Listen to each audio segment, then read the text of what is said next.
Hello, everyone, and welcome to what I already know is going to be a very long recap of the Disney XD show MECH-X4. Somehow, this script is longer than my Every Which Way video, which was 4 seasons of a show, and this is only covering 2. I really don't know what happened, but we're going to be here for a while. If you don't know, MECH-X4 was a Disney XD show that aired in 2016, and it is surrounding our main character, Ryan Walker, who discovers that he has powers to control technology around him. I have very loose memories of the show from when I was a kid because both me and my sister thought that it was a boy show, so we weren't allowed to watch it, of course. Simply Disney's way of trying to categorize Disney XD versus Disney Channel, and it worked on me and my sister's young brains. And we both did like the show whenever we saw it, but we never admitted it to each other. So when it was on, we were locked in, but we didn't really talk about it. As I said, I'll be covering the 2 seasons of the show. As you can tell by the runtime, I got very invested as I was scripting. So please consider liking and subscribing for the sake of my mental sanity in putting the work into this video.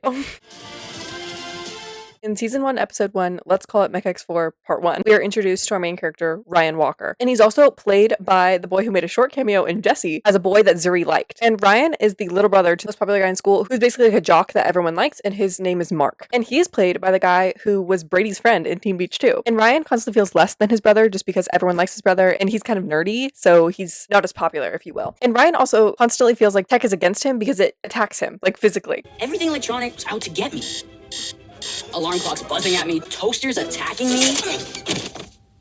Are you sure we're related? And then one day when he is having troubles with technology again, he realizes that he can control it if he concentrates hard enough. He just randomly discovers this one day. And on the first day of high school, he ends up telling his friends about this fact. His friends, who are both nerds, is Spider and Harris. Harris is more like computer tech genius, and then Spider's like the dumb friend, if you will, but he's still a nerd because he's interested in that stuff, but he's just overall kind of stupid. And Spider is played by Daniel Davenport from Lab Rats or Wyatt from Zombies, whatever way you want to look at it. And as I said, Spider's more the funny friend, aka he mentions Ariana Grande when Ryan is talking about having visions surrounding tech. And he's like, oh yeah, I have visions of Ariana Grande. Sure, why not? And Harris is the responsible one out of the group. Mark ends up pranking the 3 of them because they're newbies to the school, and also just because he is a jock and they prank freshmen. And then this leads Ryan to try and use his newfound powers to get back at Mark, and so he tries to dump a bunch of garbage on him, but then it ends up backfiring it and dumps a bunch of garbage all over the 3 of them. And this is because his power is glitching because he's currently getting a vision about a random fairy in a junkyard. And also when he connects to tech or when he gets those visions, his eyes light up blue. And this happens in broad daylight, around people so often, and no one notices. Anyway, they track down the junkyard that Ryan saw in his vision because they're like, we have to check this out. What does this have to do with my power of controlling technology? And some scanner scans Ryan's face, recognizes him, and then a huge robot, I'm talking mech suit, rises out of the ferry, and it's 150 feet tall. Are you guys seeing this? Whoa. And when it rises up, it immediately steps on them, so they all scream.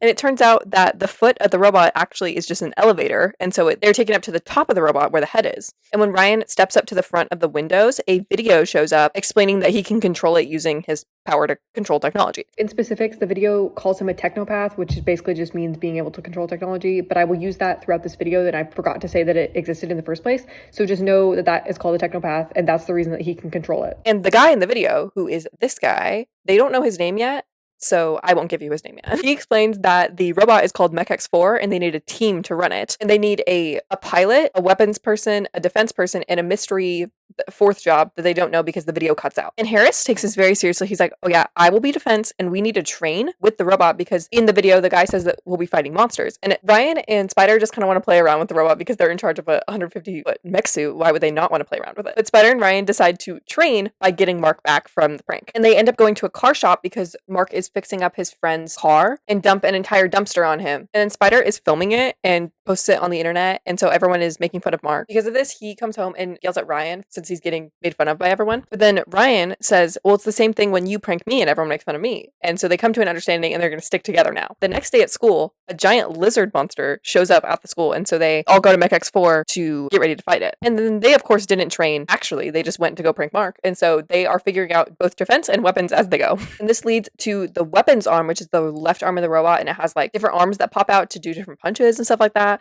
But it gets damaged because of this, because they're going with the flow. And they realize that when Ryan is in control of the robot, he's doing the movements with it, he's also connected to it, so he feels the pain that it feels. This is when they realize they're like, oh, the 4th job is mechanic. We need someone to fix it as we go along. And so they pick up Mark, because he can fix cars. And at first, Mark is very much against this. He's like, I'm not going to help you guys. This is really weird. Like, I don't want to be in this mech suit. But then he sees that Ryan is all like bruised up from the fight. And so he's like, fine, I'll fix the left arm. And he does manage to fix it. And so they end up using the left arm to do a plasma punch. And when it hits the monster, it does indeed turn into plasma.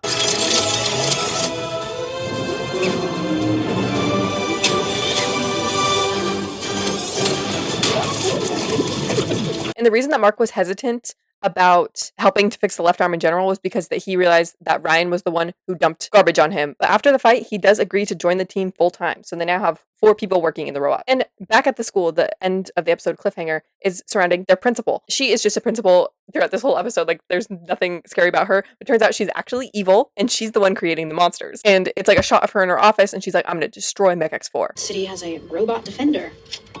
Didn't expect that. Well, the next monster I make will tear that robot apart. And I guess she just wants to kill her students because she like brought the monster to the school where she works. In episode 2, let's call it MECH-X4 part 2. Everyone in town is actually wary of MECH-X4 even though they saved everyone because some guy on the news is saying that like, oh, it's a killer robot. It's going to kill all of us, aka propaganda. And then Ryan has a dream where everyone is like praising him because he's the pilot of MECH-X4, even though it's a very much secret occupation because he just wants to have the fame that Mark has in school. And Ryan makes a plan to use the robot to save people so then people will realize that it's actually good. But this gains the attention of the leader of Harper Technology, Seth Harper. He invites MECH-X4 as in like the robot, not the people who work in it, because they don't even know that it's piloted by people at this point. They just think it's a sentient robot. But on national television, he indeed does invite MECH-X4 to his home. But this means that the evil principal knows to send another monster there to destroy it. And Ryan is actually planning to reveal their identities at this meeting because he's like, oh, then we'll gain public favor because they realize that we're just a bunch of high schoolers controlling this robot, which I don't think has the effect that he wants it to. But Harris thinks this is a stupid idea, and so he doesn't go to the meeting on purpose. He instead wants to go look into the video because he doesn't know anything about this guy and wants to know where he is for one and who he is. And because of this, he looks around the junkyard around where they found the robot, and so he finds a broken down RV with a hidden shrine of MECH-X4 and the like creation of it, as well as the entire videotape that got cut off. And lo and behold, at the end of the video, when it got cut off, it says that the most important thing is taking down the monsters and not revealing their identities. It also specifically says Ryan's name, which before it just said like, you're a technopath and you can control MECH-X4. But he says Ryan's name and he's like, it's your job to control this robot. And so that means that he knew who Ryan was before Ryan showed up. When Harris finds this, they already left for the meeting, and so he chases after them on his bike. And he has to break past security to get to this guy's house because he's like a billionaire tech bro. And he passes a girl from their school who's like a reporter kind of deal, like she does social media interviews and stuff like that. And then she calls him a girl for being on a pink bike, and then he literally turns around on his bike and says, that's sexist. He gets there in time for Ryan to see that he got a text from Harris saying that they're in danger. And that's right when a giant snake/squid monster crushes Harris with a shed. I'm talking like throws the shed on top of him.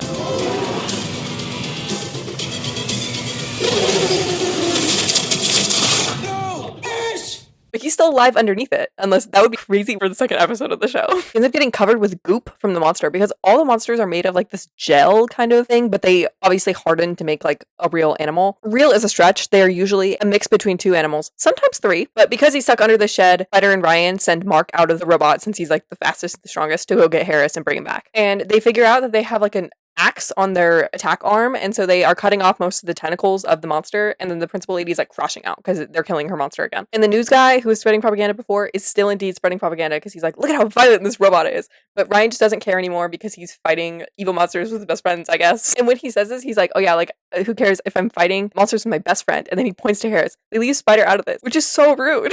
And then later, Harris is doing lab work inside of the robot, and something is pulsing and glowing underneath his skin.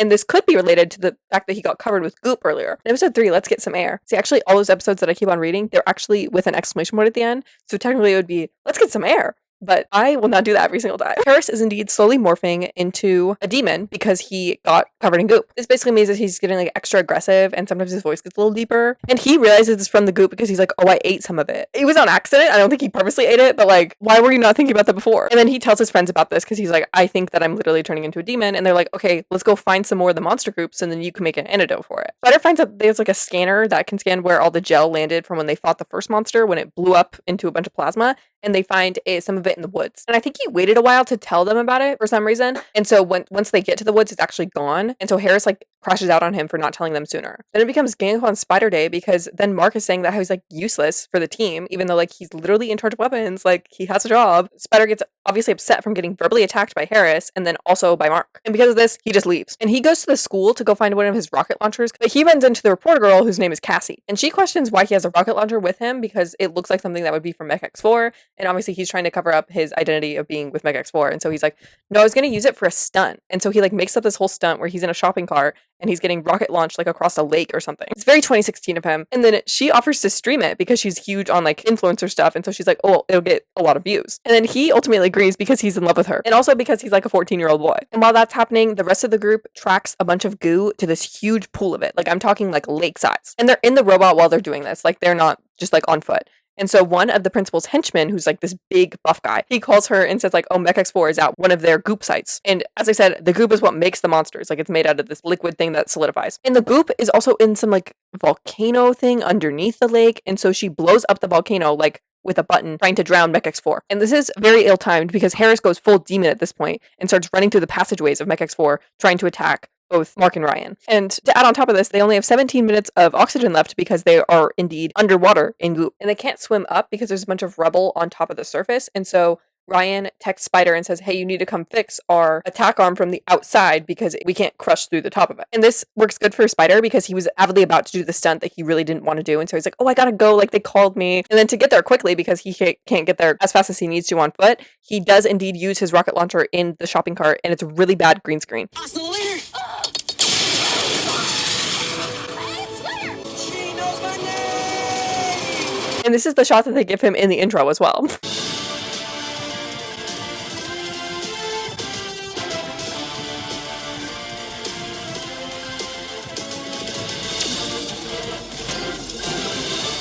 Also, I can't explain it, but the intro of the show is so boy show. Like, I can see why me and Maddie thought that it was a boy show and we weren't allowed to like it because, like, the intro of this is so boy show. The music, the everything. See, I would also claim the Lab Rats intro is kind of giving boy show just from the music, but I really liked that show when I was a kid, so I don't know what the duality was in my mind that, like, disconnected this one from boy show. Anyway, Spider does manage to get there in time and fixes the thing, and they also find Demon Harris because he's about to kill Ryan, and they get out of the volcano, all is well. And they end up curing Harris because they get a lot of the goo. In fact, the robot's covered in it, so they make an antidote and cure Harris, and then everyone apologizes to Spider, as they should. And then while they were underneath the goop, the principal did a thermal scan on the entire robot and saw that there was 3 people in it, so she knows that it's now piloted by people. It turns out she's not head of this operation. She is indeed talking to a mysterious voice who is her boss, and she's telling him about the information that there's human pilots inside MECH-X4, and he says that she has to destroy them before they destroy her. Then the mysterious voice is also in a place where they're torturing the guy from the video, and he basically walks into a cell and says, like, your robot's going to be destroyed. So he knows that he was the owner of MECH-X4, and they're keeping him there most likely because of that. Episode 4, let's open the monster heart. The last monster that they fought indeed did drop something, and it looks like a heart.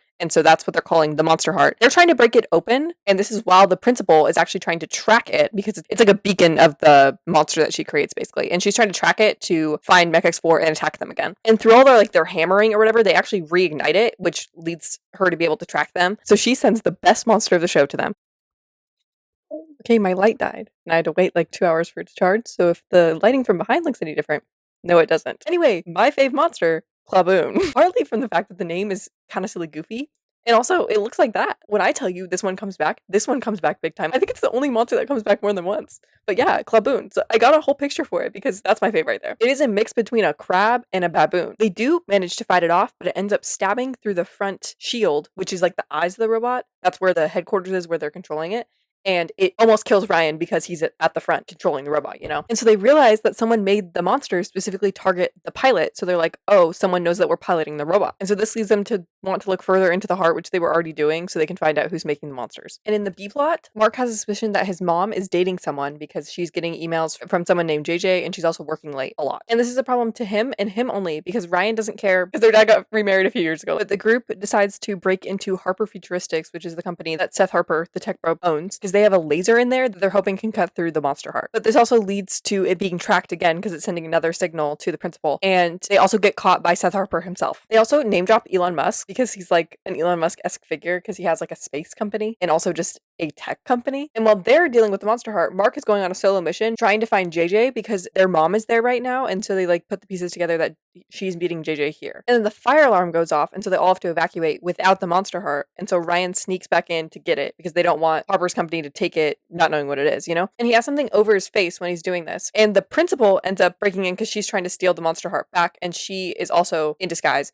And she starts attacking Ryan with knives. And then Mark ends up walking in and is getting targeted by the principal. And so Ryan hands over the Monster Heart so that the principal won't kill Mark. When Ryan leaves, he also drops a name tag that they use to get into Harbor Futuristics, and it has his face on it. And so she knows that it's Ryan. So the fact that he just has stuff literally doesn't matter. And then also the whole JJ thing turns out to be a whole fluke. She wasn't dating anyone. She was just signing a contract for catering with someone inside the company, I think. But Seth overhears the conversation that she's having with Mark about not dating anyone, and so he asks her out because of it. And so now Mark is pissed because he's like, oh, I basically led her to get her date. And then also Spider is like weirdly in love with their mom in a very constant way. Like he will bring this up every single time they mention her dating anyone. He'll be like, oh man, it's a boy show of them. In episode 5, Let's Be Idiots, Ryan is getting severe PTSD from almost dying when fighting Clawboon.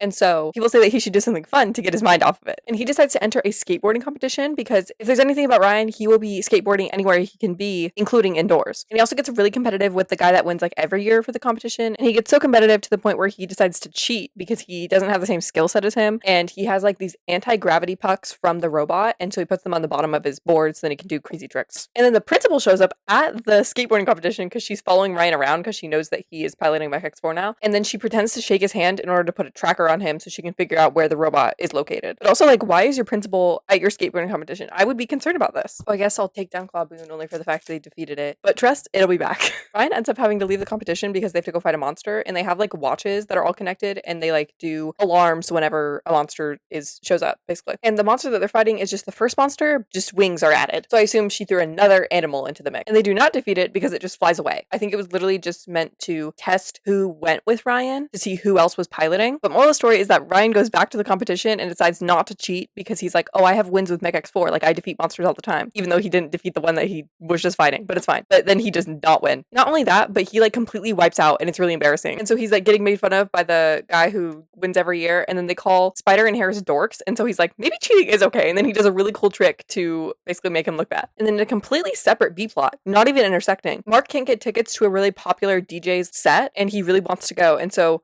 Seth offers to get them for him if he's nicer to him about dating his mom, because they're like gone on a few dates now. And Mark says okay to this, but he can't use his fame or his money to get the tickets. Like, he just has to get them normally, which I don't know why he's doing that, but it's okay. I think it's because he doesn't want him dating his mom for his fame or his money. At the same time, like, if you are getting a lot of money from the guy that your mom is dating, I'd allow it. But they're failing miserably because Seth isn't allowed to use his money. But then they have a heart-to-heart about how Seth actually really likes his mom. And so Mark says it's okay that they're dating. After this talk, Mark is like, okay, you can use your money now. And so he pays the DJ to do a private set for them at Mark's house. And through the tracker that the principal put on Brian, she tracks the robot back to the junkyard where they keep it. Her boss tells her to bring him the pilots and the robot. And then they can actually meet. Now we know that she's actually never met her boss. She's only talked to him through this mysterious voice changer kind of thing. In episode 6, Let's Survive in the Woods, I'm pretty sure the only episode I remember from watching as a kid. Like, this is the only one I had memories of. Ryan, Spider, and Harris have to go on a freshman camping trip, and they're actually really excited about it. But then they get scared by a ghost story, which follows the Bay City Butcher, because they live in Bay City, and it's basically about some guy in the woods that like chops kids up or something. And they get their phones taken away on said camping trip, which I feel like is just like really unsafe. I don't even know if they have service out there. At the same time, like, you're letting a bunch of freshmen run around without phones. And also, the way that they have monster alerts is on their phones, and so they're like, oh, I don't know if I want to be giving away my phone because what if monsters show up, you know? And they're going out to the woods to get firewood, but then they get scared by one of Mark's friends, who's part of the jock group, because he's pretending to be the butcher. And they set a trap for him to like catch him trying to scare them again. But then Spider and Harris disappear. I mean, like, Brian cannot find them anywhere. Brian starts running through the woods to find them, but then finds Mark's friend on the ground because he sprained both of his ankles. And then he runs into a park ranger, which is very convenient. He says, oh yeah, I lost my 2 friends. Like, I have no idea where they are. And so he's like, oh, I'll bring you to them. I don't know why Ryan would trust that he just knows where they are, but he brings them to a shed. And it turns out he's no park ranger. He's actually sent there to kill them by the principal. And he's like actually planning on doing so. Like, he sees a group of 3 freshmen. He's like, I'm gonna kill you guys. They end up escaping using Ryan's power because there's some tech around that they just like hit the guy with. And then they use the trap that they were setting for Mark's friend on him instead. And then they fry him using all the phones that were collected from the freshmen. I'm assuming he has to be dead by that because he got shocked by like 20 plus phones just electrocuted throughout all his body. So I'm assuming he's dead, like, genuinely. While this was happening, Mark was indeed not on the trip because it's a freshman trip and he was not into pranking anyone. So he's in the robot by himself, and then the principal's henchmen come to like collect it, basically. And they have a whole fight inside the robot, but then Mark loses because he's half the size of the guy that's fighting him, and they can't move the robot without a technopath, so I don't know how they were planning on stealing it anyway. And so they end up lifting it with the monster that has the wings, because it can like pick it up. I guess it's not that heavy. And this is what the three boys see when they finally escape the woods. And so not only is the robot taken away, but Mark is also kidnapped because he was inside the robot. In episode 7, Let's Get Our Robot Back, I think they found out when Harris was doing research surrounding the guy in the video, his name is Leo. I think they found that out, I just forgot to say it. The three of them try using Leo's satellite that has MECH-X4's location to try and track it, but it's out of range. So they decide the next best option is to break into a government building that has satellites in order to track the robot. Totally illegal, but they get out in time and they don't get caught, so it's okay. They have to have Ryan's mom give them a ride to the location that they find, because originally they're like, oh, we can take the bus, but then Spider's like, no, I'm banned for life. I do not want to know what he did to get banned from the bus system. And he also offhandedly mentions that he's been to jail in this episode. So genuinely, I do not know what this boy does. By this point, it took a while for them to track this robot, so Mark has escaped from where he was like tied up and is running around the facility in the middle of nowhere, trying not to get killed, basically. And the three of them show up. I guess his mom just drives off. She's like, okay, you're going to the middle of nowhere for fun, I guess. And so they reunite, but then they're cornered by guards. And Ryan discovers that he can actually control the robot from the outside, which he's never tried before. And this is really convenient timing because he's about to get shot. So they all get like shot up through the elevator because the robot just like steps on them, which is the way that they all get into the robot now. Like Ryan controls it from the outside to step on them, and then they all go up the elevator, which is cool, I guess. And once they're up in the robot, they're like shooting at the people to get away from them, basically. And Spider is laughing while he's shooting people. So now I can believe why he was in jail a little bit. And they find out that the principal is the evil one behind the monsters and everything. And Mark already knew this because she threatened him like personally when he got kidnapped, so he wasn't surprised. But the three of them were like, what, the principal? But they can't worry about getting her right now because she sends the flying monster to go attack them. So they end up using a grappling hand to pull the monster in and then a plasma punch to turn it into goo. And then when Ryan gets home, the principal is in his house and is telling his mom that his grades are slipping. And she's like, I'm so concerned about your son. Like, I don't know what's happening. And it's because he's been like fighting off, deadly monsters. Now he's like, why is she in my house? Like, this is scary. And then his mom leaves the room to go take a work call. And then the principal tells Ryan that they should like band together to take down her boss because he's planning to kill her. And this is because the whole facility thing to like capture the pilots and take MECH-X4 was her last chance of doing it unless she was going to get killed, I guess. Also, she drops that her boss's plan, like overall plan, is to eradicate the entire planet, like the entire human race. In episode 8, Let's Get the Big Bad, Ryan actually agrees to this plan because he wants to know more information about her boss. And so he brings her to the robot voluntarily. And then she explains further that her boss wants to eradicate most of the human race, except for a select few that are going to be nice to the planet because the humans are just destroying the environment, which like is true. This is just not the way of fixing it. The rest of them are kind of pissed that Ryan like made this plan without them, but they're on board only for the fact that it's kind of smart. But they plan to use her as bait at the school and take down a bunch of guards sent by the boss. And so they steal one of the guards' phones after they beat him up and call the boss to trace the phone call to his location. And then once they get there, the boss's voice changer goes through the robot, which has never happened before. So he like hacks into the robot basically, and then sends none other but Baboon after them. My fave is back! And then turns out the principal actually double crosses them. Who could have seen this coming? So she shuts down the main power core of the robot because she wants to get in good graces with her boss again. And she's doing this by offering up Ryan specifically because she figures out that he's a technopath. And they have a new weapon in the robot and they use that to fight Claboon once they get like the power going again. And it's called the X weapon, and that's because it's a huge X on the front of the robot. And the way that Ryan activates the X weapon is he fully goes like avatar mode, if you will. It's like fully possessed by the X weapon. I mean this so seriously. He does a little hand gesture like this, and then he like screams.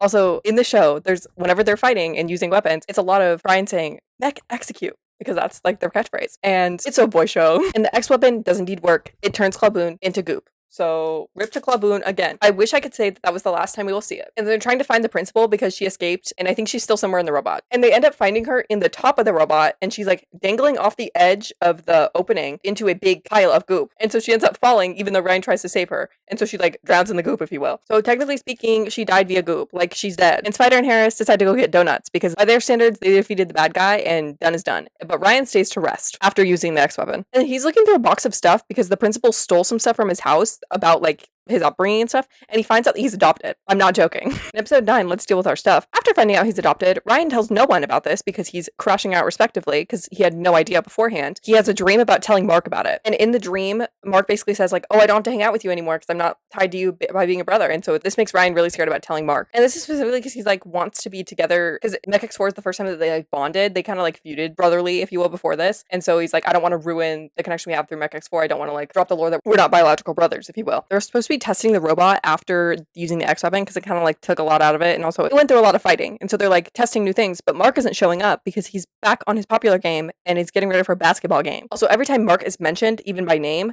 Ryan starts freaking out, and so do his powers because his powers are influenced by his emotions. And he's nervous about even the concept of Mark right now because of the whole brother thing. And this is also not helped by the fact that Mark is choosing to hang out with his team instead of him right now. And Ryan does actually tell Spider and Harris about this whole situation because they are wondering why his powers are glitching out so much. He makes them so that they won't tell Mark, obviously, because it's not their place to do so. And their mom is currently out of town when all this is being found out by Ryan, which sucks. Seth comes to drop off food for the two of them because he's being a good boyfriend, I guess. But he has a heart-to-heart with Ryan about brotherhood because him and his college roommate used to be really close, but then they had a huge falling out, and so he's like, oh yeah, like brotherhood is really important. And this will be foreshadowing. Just remember this. And this talk actually leads Ryan to go support Mark at his basketball game because originally he wasn't going to go because he was like, oh, my power's going to glitch out. It's going to be bad. So he's like at a good mental space, and Mark's doing really good, so he's like cheering him on. But then one of his teammates calls him bro. It's literally simple as that. And then Ryan's powers start messing up because of this. And so he ends up short-circuiting the entire gym right before Mark is going to make the buzzer beater shot. And so they lose the game. But before they can unpack that, there's a monster alert. And that's because the second half of the squid-looking one, because I think they only cut it in half to begin with.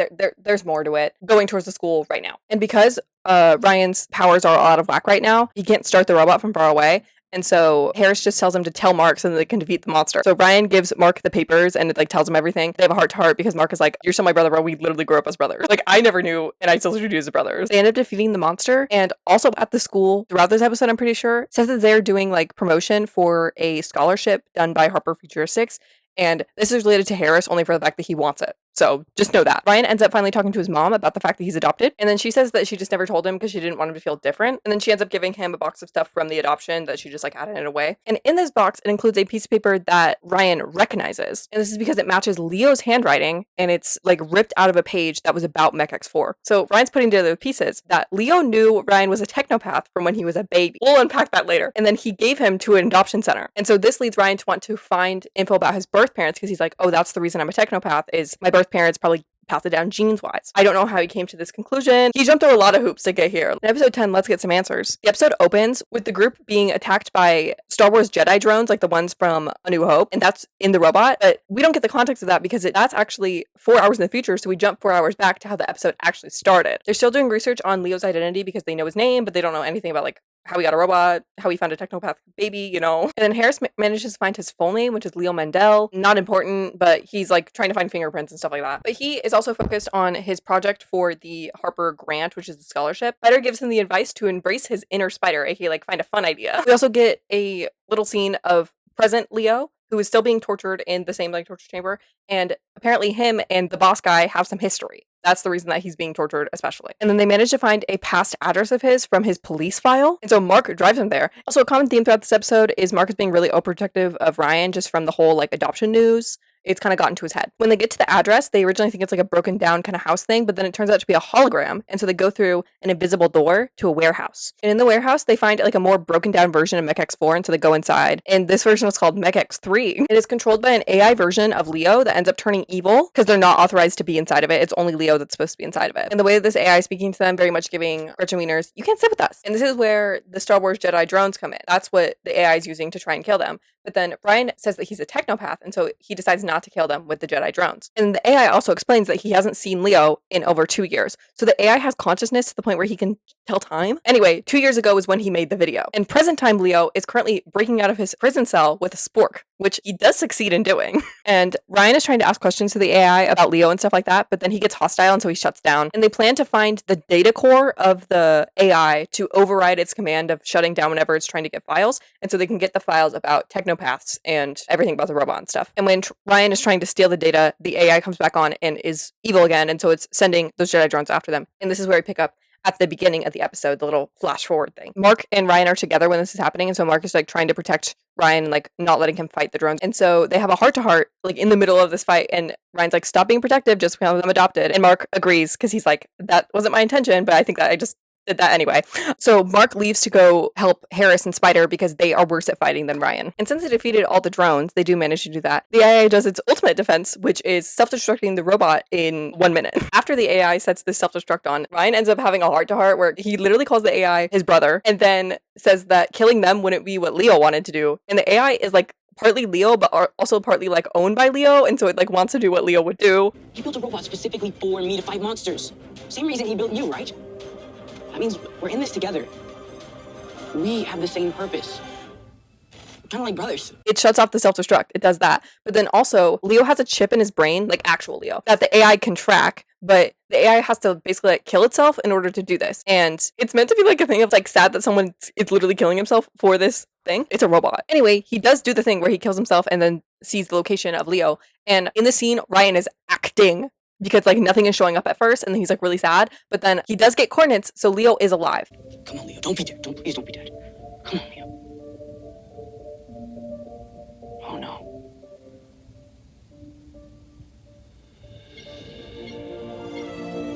And currently, even though Leo escaped his prison cell, he did not escape the entire prison because it's actually at the bottom of the ocean. Harris is presenting his final project for the Harper Grant, and it's like a power amplifier or something. And his only real competition is this other girl named Veracity. Crazy name, but we're gonna get past it. They've known each other since like their childhood, and so they've like, been like academic rivals, if you will. And her project for the grant is a black hole in a box. I don't think that's legal, but it's okay. One of Mark's varsity friends tries to kick all the science projects out of the gym because he wants to practice in there, but he ends up getting yelled at by Veracity, and so he like goes out of there because she's good at verbal attacks. And in the room where the varsity guy goes, it's actually where they're holding the MECH-X4 fan club, which is a new thing, of course. And Ryan is there because he's low-key egotistical. He's like, oh, what are people saying about me? And then he stupidly says like, oh, what about the pilots? And the reporter girl Cassie is also there because she's part of the fan club, and she's like, pilots? I didn't know there was pilots to the robot. Because the only other person who knew that was the principal. And then Ryan is trying to explain it as like a theory. He's like, oh yeah, I had a theory that it's actually being piloted by people. And when he's explaining this, the varsity guy comes in and kicks them all out because he's like, I want to do sports in here. And so Ryan, with the help of Spider, decide to use the robot to scare the varsity guy to like give them the club space back, basically. They do this without telling Mark because Mark is busy at MECH-X3 getting spare parts to fix up his car and make it cooler, and also get parts to make MECH-X4 a submarine because they're planning on going to the bottom of the ocean to save Leo. Ryan and Spider's plotting does indeed go further than just at school. They do follow him home, use his technology at night to basically terrorize him, and then get his bed outside of his house using the robot. So this man now thinks that MECH-X4 is personally targeting him because they are in the robot when they're doing this. It scares him so much that he gives the club space back, but then he also starts being nice to Ryan because while they were in the robot, they were using like a voice thing to amplify the voice of the robot and be like, you should be nice to Ryan Walker. And it works. And because of all of this circumstance, Cassie is now back on Ryan shit about the pilot theory because now she thinks that he's one of the pilots because the robot specifically targeted the varsity guy after he was causing shit with Ryan specifically.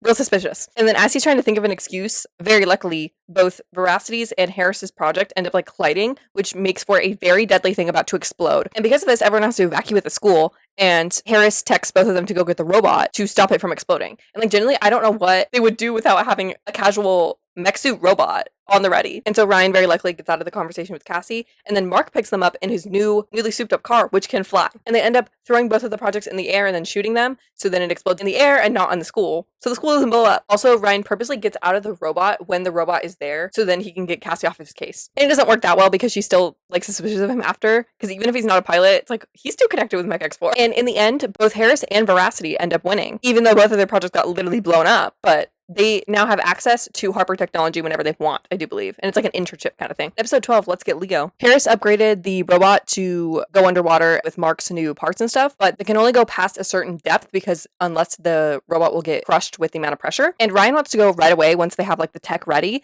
but Harris wants to wait to put scanners in so they don't accidentally run into things that they can't see underwater. Ryan decides no, and so they go anyway. And this is also because Harris has been very focused on his Harper technology as of recent, and so Ryan's like, oh, you don't even care about the robot anyway, why are you worried? And from the fact they don't have underwater scanners, Harris has to stay back in his office at Harper's because it has the best technology to track them, and so he can guide them through what they're seeing because Ryan can't tell out of the window. And to make matters worse, Mark and Ryan are also beefing at this point because Ryan is being a little bit too reckless just because he wants answers, and so Mark is like, dude, calm it down. And then Harris has to guide them around an underwater mine, which is planted near the prison, and it turns out to be an entire minefield. And then while he's guiding them through this very deadly minefield, his power gets cut off because every Tuesday at Harper Futuristics, the power is cut off so they can do like fun games. So they basically like have a free day off work, if you will. And he pretends to like sprain his ankle while they're like jumping on trampolines or something, and so he can go back to his office and jumpstart his computer. And then while they're doing this, Mark and Ryan start like physically fighting in the middle of a minefield when they know that Ryan's movements directly contribute to the robot's movements. And so right when Harris like comes back online, the robot hits a mine and completely shuts down. Like literally, what are we doing? This season started with them like gallivanting around in a robot, and now we're in an underwater minefield. Just wait till we get to space. Since the robot is shut down, they start sinking to the danger zone of the pressure. So if the robot explodes, they explode. And Ryan is hell-bent on using the new wristbands that they made to get into the facility, and that's because they can talk to each other through holograms, they have a force field that they can create, and they also have invisibility, which is kind of crazy, objectively. I don't know how they got to the door of the facility. I think they were just nearby when the robot shut down, but Ryan gets in there and uses the thing to get past the guards and makes it to Leo's cell. And he is cutting the cameras as he's going, but then once he gets to the cell, the boss's voice comes over the intercom and it's like, your identity doesn't even matter because you're not making it out of here alive. And then he blows up the facility. And while Ryan is inside, Mark is in charge of getting the power back on in MECH-X4 because if they don't rise up above the pressure level in 10 minutes, then they will get crushed. And while this is happening, he's talking to Harris via hologram on their wristbands, and they end up giving each other perspectives about why each person's bad at them. Like, Mark explains why Ryan and Spider are mad, but then I don't really know what insight Harris has on the whole Mark and Ryan situation, but I guess he does. And Mark manages to get the power back on, then he sees the facility blow up. And so he thinks Ryan is dead, but then Ryan comes through the hatch door. And not only is Ryan back, but he actually has Leo's unconscious body. And so they get him into medbay to like, you know, resuscitate him a little bit because he was being tortured. And then Ryan tells Mark that when the like boss's voice was talking to him over the intercom, he hacked into the cameras to where the intercom was coming from. And so he knows the identity of the big boss guy. And it's none other than Seth Harper. See, everything's connected. And Harris doesn't hear this because he's still like over the phone. And so like he calls back in right after Ryan says this. And so he's like, why is everyone shocked? Because he like idolizes Seth Harper. And that's why you can't trust a billionaire tech bro. Like they're gonna be evil at the end of the day. Also, it's so billionaire tech bro of him to be like, people are ruining the environment when he's the one creating tech every single day. That probably leads waste to the environment. In episode 13, let's dig deep. We do a little bit of time skip to when the group is telling Harris about their new discovery, as well as talking to a now awake Leo about the fact that Harper is evil. Leo says that Harper is going to use a huge amount of goo, which is formerly called Primorpheus gel. That's not fun. It's goo. And he's going to use it to destroy the entire world. Ryan asks where they know that they can get this large amount of goo, and then he jokes about the fact that he's like, let me just hack into Harper's brain to figure out where it is. And then this turns out to actually be the plan because Leo makes an invention that can have two people's brains be connected, and so he can like search through his memories and find where he's hiding all the gel. And they plan to do this by kidnapping Harper at his new product launch, and they can get in from the fact these two are connected to his girlfriend. So he's happy to have his girlfriend's kids come and see him because he thinks that they're bonding. And Ryan also has a remote to get him out of Harper's brain because if he's in there too long, then he gets brain damage. And of course, they are stealing him from his own product launch, so they need someone to cover for the fact that he's not there. And so they originally have Harris as the hologram version of Harper that's showing the product, but it ends up being Spider because Harris has to help with the whole getting Ryan into Harper's brain business. And so Spider is out there, no knowledge on what's going on. And when Ryan is inside of Harper's memory, he's like going through the entire story of how he like became rich and famous or whatever. It started off in college is that he actually got expelled after he created like a plant thing that ate a guy that was polluting the earth. Like he heard that this guy was polluting the earth and had his plant eat someone. And his roommate is saying bye to him after he gets expelled, and it turns out to be Leo. So this whole conversation that he had about like, oh yeah, me and my college roommate, we were like brothers, we had a falling out. It was actually Leo the entire time, who he was then torturing later. And Ryan uses the remote to send himself back out of the brain because he's being attacked by a giant black blob inside the memory. And after Ryan goes back in, he sees Harper creating his first monster after discovering some of the gel in a random cave. And eventually he sees Harper commissioning the principal to like do her mission and everything. And she is harboring a bunch of goo underneath the school. And Ryan's like, oh, I got my information. I'm going to leave his brain now. But then he gets attacked again by this black blob. And it turns out to be a mind version of Seth. And they tussle throughout all of Seth's memories because he's like physically fighting him inside his brain, and then ends up transporting him to like a peaceful and grassy place, and then says like, this is what the future could be if my plan goes through. But he's gonna kill off like most of the human race to do it. So, and he's like playing God with this because he's like, oh yeah, I'm only gonna bring the people who are worthy. Which, like, how do you decide if someone's worthy to be alive? And Ryan says that he is not interested in being part of this future because it's, like, low-key unethical to get there, you know? Harper tries to kill him inside his brain because he can, like, conjure up anything. Like that one episode of Mighty Med where Kaz is fighting someone in his dream, and so he, like, makes himself a superhero. And basically, how Ryan uses the remote to get out of his brain is he has it on his person inside his head. And so Harper like knocks the remote away so then he can't get out. But the remote is red, which means that he's about to get brain damage if he stays in there any longer. But he ends up getting it just in time to successfully get out of his brain. And they get out of there quickly as they can. And then Harper's assistant comes over and he's like, you did a great job with the product launch, because Spider just bullshitted the entire time. But then at the end said, everyone here gets $1,000 in a puppy. And so everyone loved it. And so they are under the impression that Harper doesn't remember any of the brain business. And as they're leaving the building, Ryan is talking to the rest of them, the Goo Supply under the school. So they're planning on going there. And then when they leave, Harper calls one of his assistants and he's like, go to the school. I know who the pilots are and I know what they're doing. So he indeed did remember the entire thing and knows that the four of them are piloting the robot and that they know where the goo is. In episode 14, let's destroy some ooze. See, they call it ooze, I call it goo, some people call it Primorpheus gel. It's just whatever you want it to be. They're trying to scan the school for where to dig into the ground to get the gel. And Harper is trying a new way of controlling the monsters in order to fight against them. And while they're figuring all this out, Ryan and Leo have a chat about his birth parents because Leo knew them from the fact that he took their baby and gave them up for adoption. And the reason that he's a technopath is because both of his parents were experimented on to be given the powers, but they both didn't have them, but their baby did. But Leo doesn't know exactly where they are because they were forced into hiding after the whole experimental business because people wanted the technopath powers. And so that's why they had to give up their baby, because they wanted him to be safe. And Ryan assumes this is because of Harper, because he was the one looking out for those powers. And so this leads an extra vendetta against him. He's like, I hate that man, even though he already had good enough reason. He's literally evil and he's trying to destroy the world. They finally get a drill on the robot and are drilling into the ground at the school. And while they're using the drill, Spider mentions that he's never been to a dentist, but not in a gross way because he only has baby teeth. 13 or 14-year-old boy, by the way. When they're about to drop the antidote into the goo to basically like dissolve all of it, they get attacked by a monster. Very convenient timing. This is a mix of something and a wasp. I guess Harper's just really into animal because he's like, let's mix these two animals together and see what monster they make. But he is instead controlling it through his mind. So it's different than it being like a half sentient thing that's just like keen on destroying MECH-X4. It's like it's being controlled by Harper. It can also turn invisible. So one could claim that it's like a mix of a chameleon between a wasp, but like I don't know. After getting hit a bunch and they're also like missing because it's like flying around and stuff, they are scanning for where the wasp is and shoot missiles at it. But then the wasp moves last minute, so they shoot missiles at the high school and blow up their high school. This is the way. Perfect. Guys, the walls are trying to move. Oh no.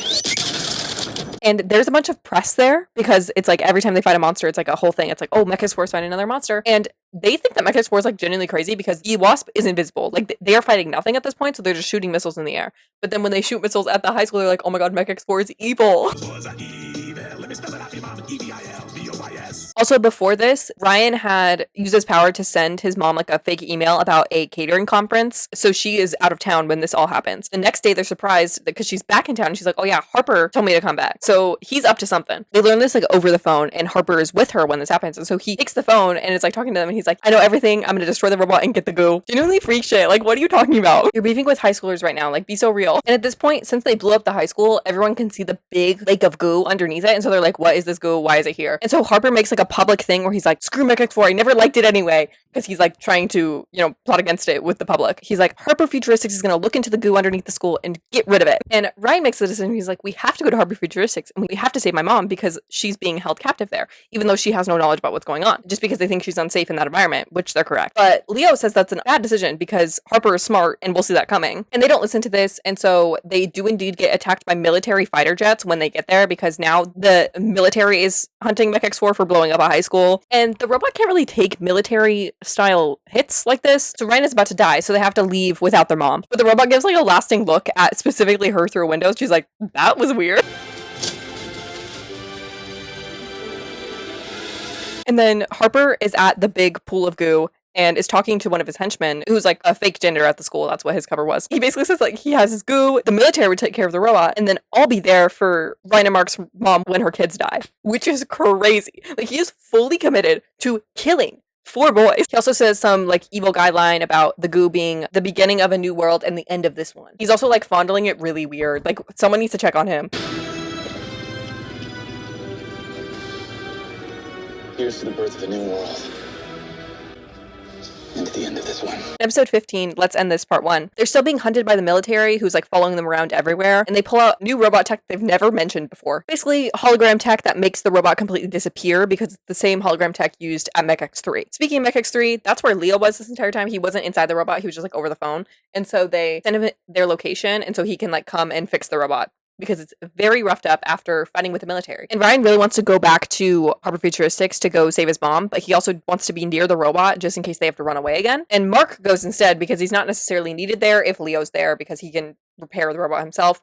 And Harris tags along with him because he's like, I know the building from working there. But Mark does not want to take him. At Harper's, their mom is avidly trying to leave because she's like, I need to go look for my kids in this trying time where there's an evil robot on the loose. And Harper straight up admits that he's an evil guy who makes monsters. I'm not even lying. Like, he spills everything. And if she is, of course, weirded out by this, and she's like, I should have known by the fact that I was dating a billionaire tech bro, but she's trying to leave again. And he injects her with something, so then she passes out. When Mark and Harris go there, they are under their like wristband invisibility things, and it's giving very much invisibility cloak. They're arguing underneath this, even though they're supposed to be quiet, because Mark is like, I didn't want to take you because you're not good in field work, you're better in the lab, which is objectively true because he can't fight very well. But Harris is like offended by this. He's so offended to the point where he like pushes Mark off of him, and so they get caught. Literally point proven. While they're at Harper's, Spider and Ryan end up finding a government bomb inside the robot that hasn't gone off, but it's still indeed active. And as they're like carrying it out of the robot so it can explode somewhere else, Ryan is talking about how he's not good enough to save his mom and like to save the world. And then Spider gives a very Spider pep talk where he says like, bro, you have like awesome powers, like you're literally chill. And then of course in Spider fashion, he does indeed drop the missile, and so it makes it go off, and they barely throw it out of the robot in time, and it blows the entire power out, which means that the invisibility cloak that they had around them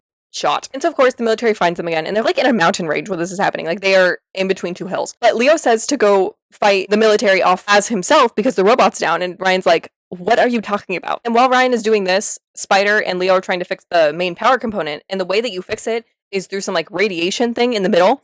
And usually you'd have protection to touch it because it's straight radiation, but for time's sake, Leo just touches it without any protection. This means we get a montage between 2 practically suicidal situations, aka Ryan fighting off government missiles with just technopathy, and Leo touching straight up radiation to save that robot. And at the last minute, Ryan gets control of the robot because they get the power back on, and he stops the final missile that was gonna hit him. After this, Harper is throwing a hissy fit about not being able to kill a teenage boy, and Leo is entirely looking too okay after touching a radiation core. Why set up the stakes if you're not gonna do anything about it? Kill him off or severely injure him. Like, there's no stakes to the fact that he literally touched a radiation core. He's in medbay, but he's not like severely injured. Like, he's still talking because he tells Ryan that the world needs him, and he's like, you need to stand up, the world needs you to save it, which like is crazy for a 13-year-old boy to be doing. Very much giving with great power comes great responsibility. Mark and Harris do indeed get caught from the whole invisibility cloak disaster, and so they're being taken through like the warehouse part of Harbor Futuristics with a giant monster heart. And so Harris has a genius idea. He's like, what if I become my demon self, aka eat some goo, and then I attack these guards? And then he almost attacks Mark in this state, and he has entirely too many teeth when he's doing this. It's freaky. I'm not freaky. And then they get the whole gang back together, aka Mark gets their mom back, and they all go back to the robot because they have to fight a new monster that Harper just made. And basically what it is, it's like a gargantuan rhino. So it's huge, and it's a rhino mixed with a T-Rex and a scorpion. It also has armor. Technically scorpions kind of have like the armor rusted kind of thing, but it's different. So it's just a very messy monster. There's no cohesiveness to it. And they mech execute for the first time in a while. I wrote that down because apparently they weren't that often before, but they mech execute. And the robot defends like 1 civilian, and the lead military guy who was fighting against it does a complete 180 in 2 seconds, and he's like, no, the robot's actually helping us, guys. Like, we shouldn't be attacking it. We should be helping it. I can't even say that's inaccurate. That's probably what the government would be doing. They do get absolutely ragdolled by this monster though, because it is double the size of MECH-X4, which is already crazy because MECH-X4 is 150 feet tall. Then Harper starts speaking through the monster because he's actually inside of its body, controlling it. I'm talking like pulling vines inside of this monster to control its actions, which is so Vecna of him. Except he is not international hottie Jamie Campbell Bower. Like, you are not him. It's okay when he was evil and killing kids, because like he was hot doing it. Also, what traumatic backstory do you have compared to Vecna? He literally got like his skin ripped off. You just like had a bad experience in college where your plant ate someone. In episode 16, let's end this part 2, aka the season finale. Harper harps on about being evil in his Vecna getup, if you will. He literally says, he's like, you should give me back your mother and then I can kill you. That's crazy to be saying. I'm sorry. And they decide to use the X weapon on him because it's the best weapon that they have and the most successful in killing monsters. And it indeed does do nothing on the big monster that is the T-Rex scorpion ex-rhino, so they're kind of screwed. And they're trying to figure out a way to take him down, but then that's when their mom wakes up because she was unconscious this entire time, and she goes ballistic. She's mad about the fact of them risking their lives and less mad about the fact that they didn't tell her that they were running a robot this entire time. And she decides that if Harper wants her, then she's gonna like give herself up so then her two boys don't get killed. And so she goes out of MECH-X4 and then goes inside the mouth of the other monster, and it has a freaky ass tongue. And then Harper pops up onto like the screen of MECH-X4 to show them that he injected a tiny monster into their mom's brain that basically possesses her. And he then beats up the monster relentlessly, ragdolling it everywhere. And they end up getting away with Ryan like barely alive because he is feeling all the pain of the robot. But then they split up outside of the robot to distract Harper on the way to Harper Futuristics. This is because the final part of the plan is dropping the giant monster heart that Mark and Harris saw into the big vat of goo to end the world, I guess, or to create such a big monster that it ends the world. One of the distraction techniques is Spider yelling at Harper through a megaphone just on the street, and he calls him Phony Stark. I'm fine with comparisons to billionaire tech bros. I just don't know how they didn't expect him to be evil because he's a billionaire tech bro. They literally compared him to Elon Musk. They should have known. And this is the final straw for Harper. It's indeed when Spider says that his hairline is receding. That's when he goes batshit and he literally tries to murder him right then and there. And this is a distraction so that Mark can go around the bottom of the monster with a grappling hook connected to his car because his car can fly. And it wraps it around so that it can't move.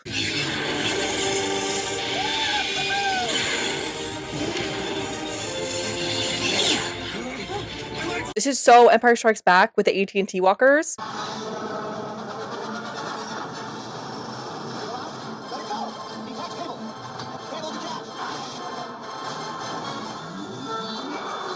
This does backfire though because Harper does figure it out, and so he like uses the string as a way to completely smash Mark's car.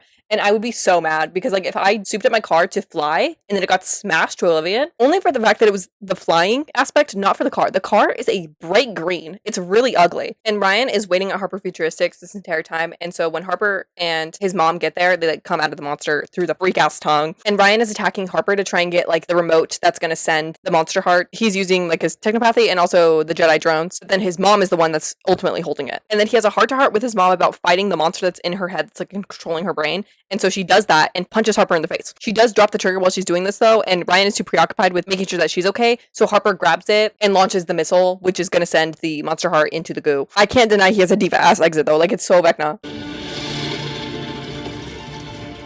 So they're chasing after the missile in the robot, and then Seth is also following them in the monster. And they can't catch the missile because the monster's kind of like holding them back, but then there's a grappling hook to pull the missile away. And what they end up doing is they launch the missile back onto Seth's monster, and so it blows him up into goo.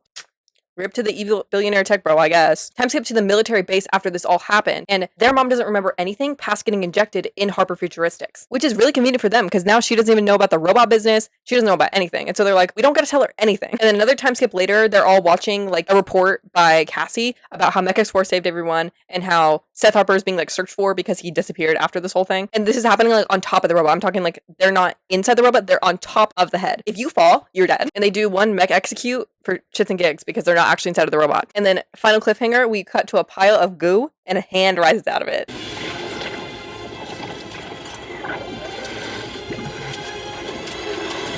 And real talk, why did they not get rid of all the goo that was in the streets? Like, why did you leave it there? They had the antidote in the robot to get rid of it. Make some more, clean up the streets, because you should have expected this. Season 1 took me all day. Let's go get some Taco Bell and see if that gives me enough energy for season 2.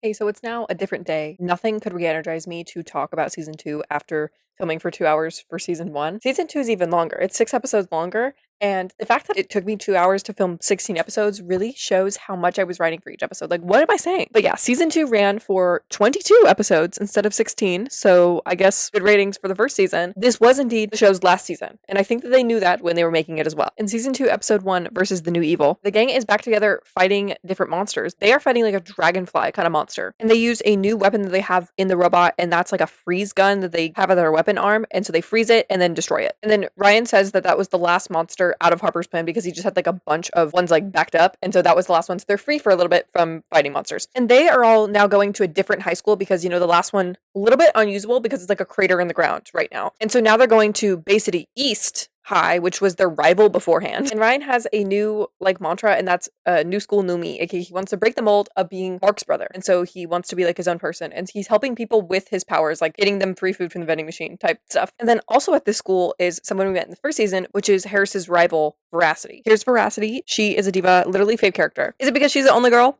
Maybe. And Veracity and Harris are doing their usual like banter stuff where they're making fun of each other for both being smart, I guess. I don't know. But then she also shows him a very convenient security tape that she just has access to, which is the military moving all the goop from their old school to another location because they're like, this was actually something that created a big monster in the town and we're going to get rid of it. And then Harris passes this information off to Ryan because they're planning to follow it in the robot to make sure that no one steals it. And they're planning to do this like right here, right now, because they're moving it as they speak. But then this plan is threatened by the fact that the new varsity group is threatening Mark to take off his varsity jacket because it's for the old school. And they're like, hey, that's the rival school. Like, take that jacket off. Like, you don't go there anymore. And Mark's like, no, because he's a jock and he's proud of his varsity Letterman jacket. And so Ryan decides to just dip with Spider and Harris instead and leave Mark to whatever because he thinks that the goop is more important. And this leads to an argument between him and Mark about them not staying with him and like staying as a team, even though like you created that fight, bro. And so they're like screaming in the like main center of the school, and the principal comes and he hates the Bay City High kids, and so he just gives all four of them detention because he's like, I'm sick of you guys. And then they end up sneaking out of detention with the help of Veracity because she thinks that them getting detention was unfair because they didn't actually start the fight. It was the Bay City East kids who like instigated it, but obviously the principal wasn't going to take the rival school's side. And while she's like explaining her reasoning, this is where Spider starts his thing of making fun of Veracity and Harris about like being in love, which is literally not true. Like this is something that he jokes about and it is not true. He's like, oh, are you guys going to go to prom together? Blah, blah, blah. And it's like, I think it's all because of jokes because I generally don't think that anyone believes that they're in love because I sure don't. We'll get to ships later. Oh, trust. I am very passionate about one of them. And so they're following all the military trucks that are carrying all the goop, and they see one that goes off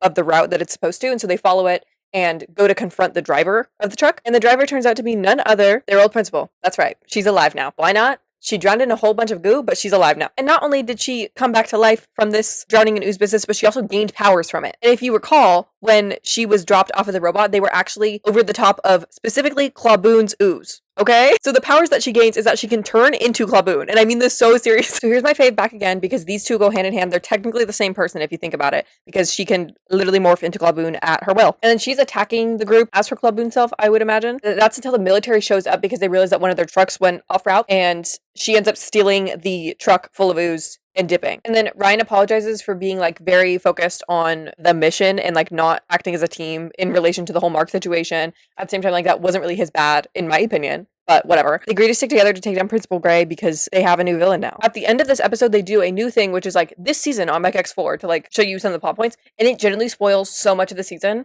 So I won't explain to you what happens in it, but just know that I was already spoiled watching the first episode. Granted, I had an inkling about what was going to happen based on the characters that were introduced. At the same time, like, they generally were telling me everything in that sequence. In episode 2, Versus the Deep, Ryan and Mark are on the phone with their dad, and he lives in a faraway country. And while they're on the phone, Ryan realizes that Mark and his dad have the same sneeze, and so then he starts to feel a little, like, insecure because he thinks, like, he didn't inherit things from his dad like Mark did. And with the reappearance of Gray, Ryan sends a fake conference thing to his mom again, like he did last season, just so she is out of danger when they're like trying to fight her. Ryan has a vision like the ones that he got at the beginning of the first season when he found MECH-X4, but it's instead of Gray and a shark monster and a giant monster like heart core thing underwater. And so because of this vision, they're planning on using the sub mode of MECH-X4 but making it better because it kind of did fail last time since it got hit with underwater mines, you know? And on that job are Harris and Leo because they're the techie ones who are doing things with the robot. And while they're doing that, Mark, Spider, and Ryan are going to the now closed down Harper Futuristics because Seth Harper's like missing and technically a fugitive. They're going to look for data, and they're looking specifically for data about the monster heart because they want to know like what's underwater and why he's getting a vision of it. But they end up finding data about technopath testing, therefore information about Ryan's birth parents. And they end up getting followed by Harper's like henchmen people because they're now on the run because Harper was evil. They try and kill the boys because they killed Harper. And because Spider is not the best at fighting, Ryan and Mark are fighting them off while he's trying to get the data core for the technopath stuff. And then once Spider finally gets it out, it like flies out of his hand and almost goes into an industrial fan to where we'd get like destroyed because it's spinning really fast. And then Mark jumps in front of the fan to catch it,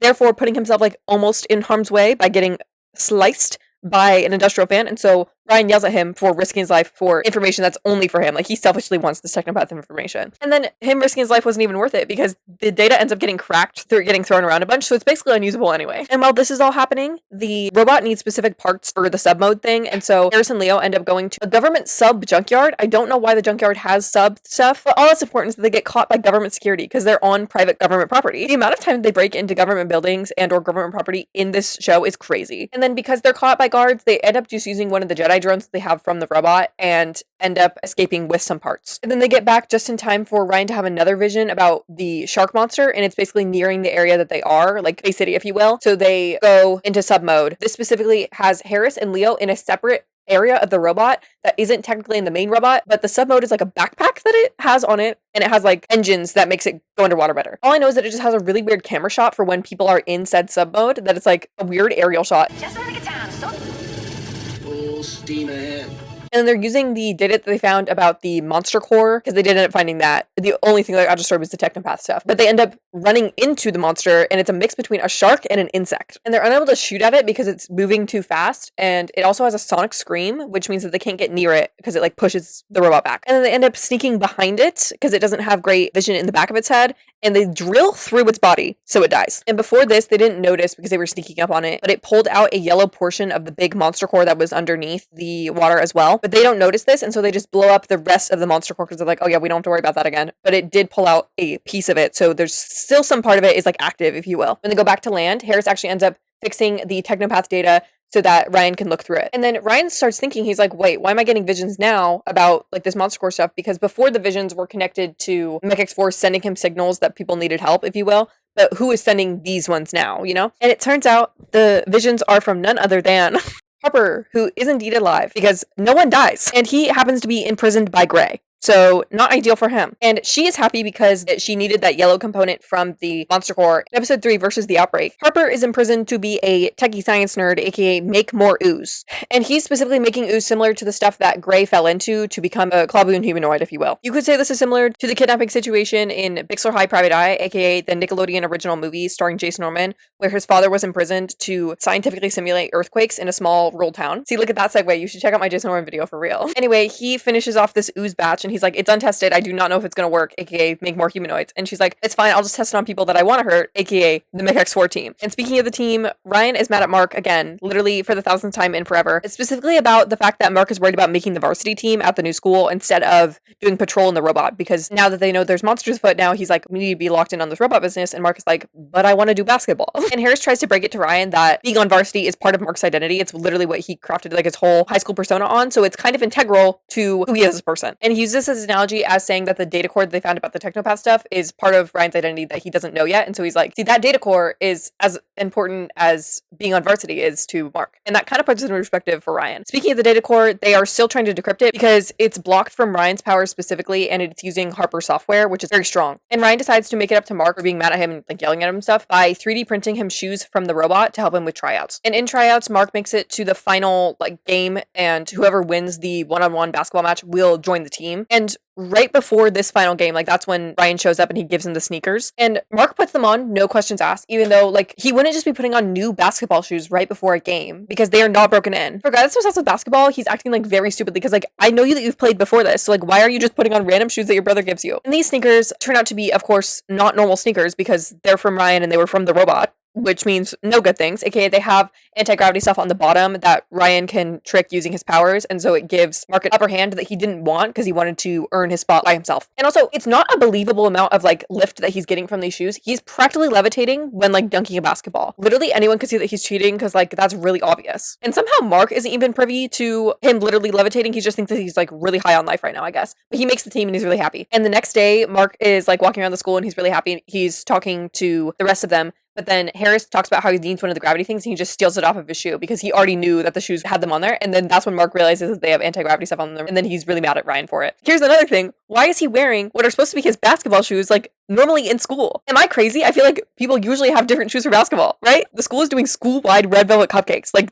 literally every student. And Gray secretly laces them with the monster goo, literally poisoning a whole entire student body. And I kind of respect that. And Mark does not eat one of these because he's pissed about the whole varsity thing and he's on his way to rescind his spot from the team because it wasn't actually earned and he doesn't feel like he deserves it. But then everyone starts going crazy because of the ooze that they ingested. Spider, Harris, and Veracity don't see this because they're in like a different room trying to decrypt the data core, and Veracity's just asking no questions, I guess, because she's like, sure, I'll help you decrypt this thing. And they finally realize what's going on when a zombified student tries to attack Spider through the door, and then Harris and Veracity put their brains together to make like a makeshift weapon, basically like a taser that can zap the students that are trying to attack them. And Veracity is going to escape because she's like, I don't know why you guys are staying in here, but they're going to find Ryan and Mark because they don't want them like trapped in the school as well. But she's like, I'm getting myself out of here. And Mark is fighting students in the cafeteria because that's where everyone started going crazy when he was trying to talk to the varsity team. And Ryan is currently looking for Harris and Spider as well. And eventually those two meet up and they're like cornered by a bunch of students until Spider and Harris show up. And then through all four of them working together, they manage to escape that room that they're in. Harris says they need a sample from one of the students to see how to cure whatever state they're in. And Mark brings them to a freezer where he literally locked a student in there because they were chasing him, but he put them in a freezer. And this turns out to be smart thinking because when they open the freezer, he's actually out of the zombified state and the ooze is still in him, but it's like now dormant. And so they end up luring all of the students outside and using the freeze blast that they used the first episode from the robot and curing everyone of the zombified state that they're in. And then Veracity left the school with the data core that they were decrypting, and she brings it the next day to Harris and she's like, oh yeah, I decrypted it, like it's completely done,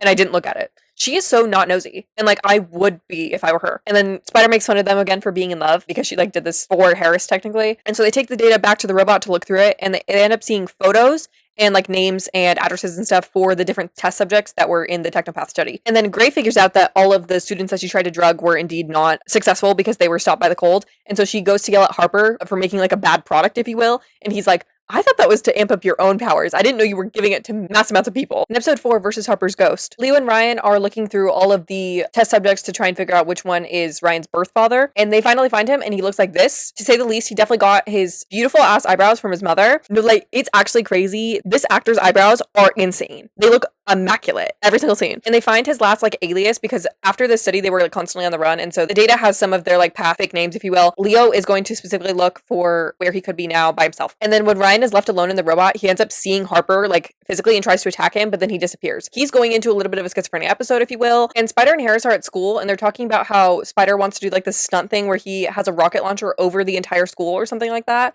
And Veracity overhears this conversation. She's like, oh, I would pay to see that. Like, that sounds really fun. And Spider immediately claims this as a date. He's like, oh, it's a date. Like, you're there. And we can see inklings of my ship right here. Is it canon? Not really. Is it real? To me, it is. Ryan goes to school and ends up telling all of them about the Harper vision that he had inside the robot, aka schizophrenia episode. And Spider says that it's a ghost. He's like, oh yeah, you're seeing the ghost of Harper. And then Harris says, you're probably just stressed from everything that's going on, and so you should go like cool off by like skateboarding or something. And then when he goes to the skate park, he ends up talking to this girl that he's canonically known for a while and we have never seen before. They're like bantering, flirting, if you will. And then he's like, oh, I bet that I can make this super hard trick. And when he's doing it, he sees Harper again, and so he falls and eats shit. And this is when he finally goes back to the group and he's like, guys, it happened again. Like, I think these are actually real. And so they scan him at the robot and figure out that they're technopath visions, like the ones that he was getting in MECH-X4 to begin with, and they're not hallucinations. And Harper was trying to say a certain word when he was showing up in these visions, and so Ryan finally figures out that he was trying to say the word neurosplicer, which is the thing that they used to enter each other's brains last season. And when Ryan puts on the device, Harper hops into his brain and basically explains that he's kidnapped by Gray and she's doing some evil shit. And because Ryan now knows Harper's location, he's like, oh, we're gonna go capture him now. And Mark is literally concerned that he's gonna kill this man, and so he's like, don't do something you regret. Because to Ryan, Harper's like the number one enemy in his life. Not only did he like cause all these monsters things to happen last season,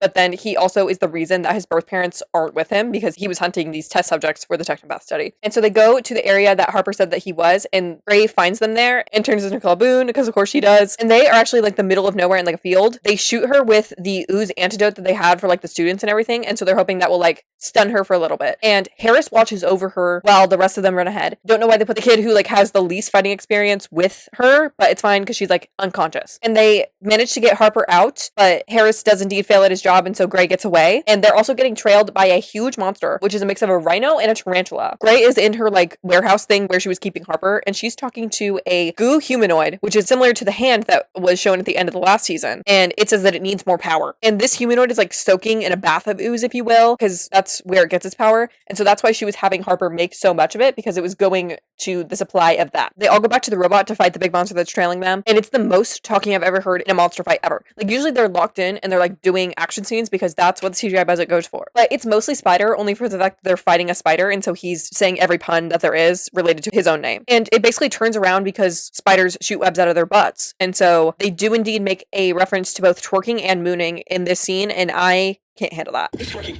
What's twerking? Huh? Is it mooning us?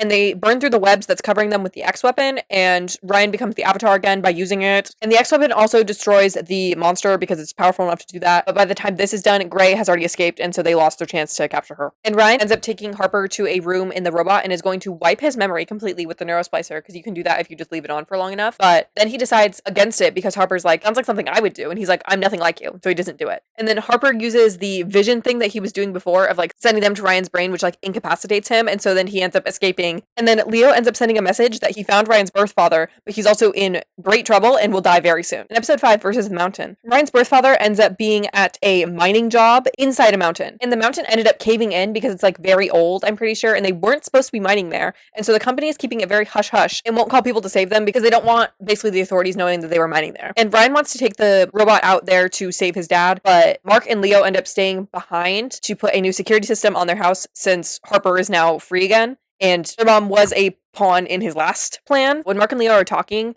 Leo actually ends up giving him a fixed version of Mark's car because it got destroyed last season, which is nice of him. And then Mark asks him if he can make him a technopath because he was part of the technopath experimentation. And Mark is saying this because he kind of feels useless to the team now that Leo is back, because he is like very good at fixing the robot and everything, and that's technically Mark's job. The rest of the group goes to the mountain and ends up drilling a hole inside of the elevator shaft in order to get his dad out. And Ryan goes inside there himself to fix the controls of the elevator, while Spider and Harris just stay inside the robot to keep the hole open, if you will. Also, I noticed specifically in this episode that Spider's voice sounds so much deeper just because the actor is a growing boy, so he's like avidly going through puberty, and I just like really noticed in this episode. And Ryan ends up falling down the elevator shaft in the elevator because the controls are like really old and janky. But when he's down in the cave, that's where the miners initially were, but then specifically his dad got cut off from the rest of them, and so it's just his dad down there. And when he meets him, he's like really nervous, obviously, because he knows that that's his birth dad, but his birth dad's like, who's this random kid? And there's basically a wall of rock that's disconnecting him and the rest of the miners. And so Ryan ends up using his anti-gravity things to lift all the rocks, and he has to do them like one by one to not collapse the entire mine. So they're talking while he's doing this, and his dad ends up like talking about how he has a family, and Ryan is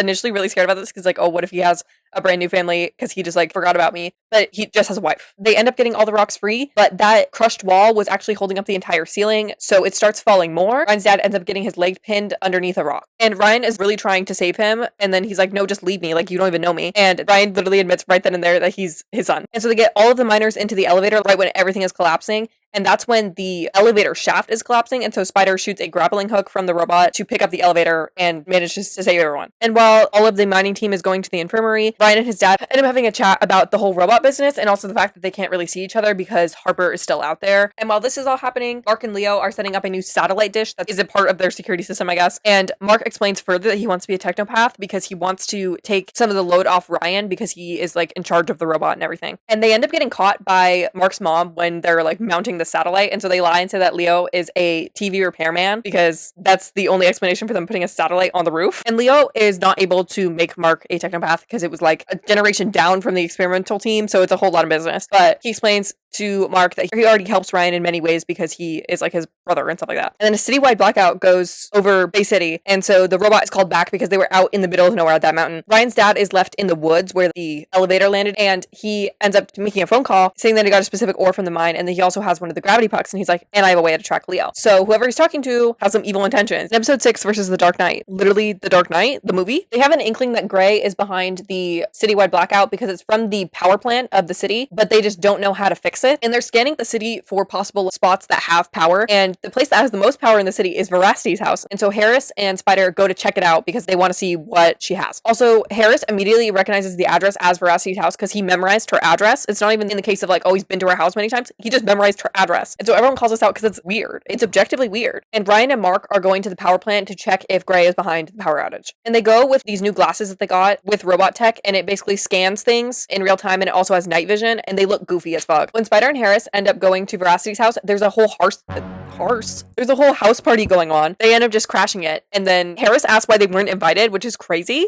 Judging that him and Veracity like aren't friends. They're honestly enemies. So like why would she invite you? And then she explains that it's not even her party because it was originally across the street at like a jock guy's house. But then when the blackout hit, they moved to her house because her house had power. She's really nervous about this because she's like, oh, my dads are going to kill me. Which that's right. As an explicit gay representation inside a Disney XD show in the good year of 2017. And Harris is wondering how she has power in her house to begin with. And so she explains that she has a box that basically has an endless supply of power. And so Harris makes a deal that if Spider manages to end the party, then he gets to see the device. And Spider does this without even being asked, just by being his weirdo self and also blowing out the speakers so there's no more music. The whole device turns out to be a potato power generator that has like 2 weeks worth of power just built up in it. And at the power plant, Mark and Ryan end up seeing remnants of the goo around the reactors, which means that a monster was there and it was stealing power. And so they come to the realization, they're like, oh yeah, so that monster is going to go to another place that has more power. And the only house that has power in this entire city is Veracity's house. And at her house, Harris is actually giving her a pep talk about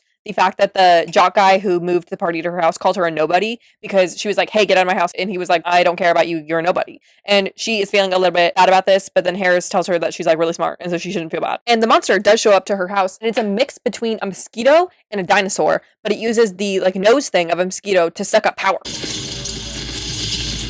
And Ryan and Mark show up with the robot to fight it, but then it ends up sucking the electricity out of MECH-X4, which isn't ideal because it doesn't run without power. And this is the last push that Gray needs, so she calls the monster back because it has enough power in it now. And Spider and Harris end up leaving Veracity's house with the power generator that she has by stealing it without her knowledge because they need it for the robot to be up and running again. And they give the power generator to Leo to get the robot back up. Then they follow the monster on foot to see where Gray is operating out of. And with the power from this monster, she starts electrocuting the ooze humanoid thing and it opens its eyes. Frankenstein's monster, if you will. Also, I know I'm using the words goop, ooze interchangeably. They're the same thing. They just start calling it ooze this season, even though they were literally calling it Primorpheus gel last season. It's gel, it's ooze, it's goop. It's the same thing. And then they're like near the warehouse when this is happening and they all get blown back from the explosion when he like comes to life. And he is standing there like all veiny and gross and red. And he's also glowing. And then Harris says something because he's like scanning him with, I assume, their glasses. And he says something about his like powers levels are insane, which is so Star Wars of them when they were talking about how Anakin's like Jedi powers were off the charts. The reading's off the chart. Over 20,000. And as they're talking about this humanoid thing right in front of him, he says, no, call me by my name, Traeger.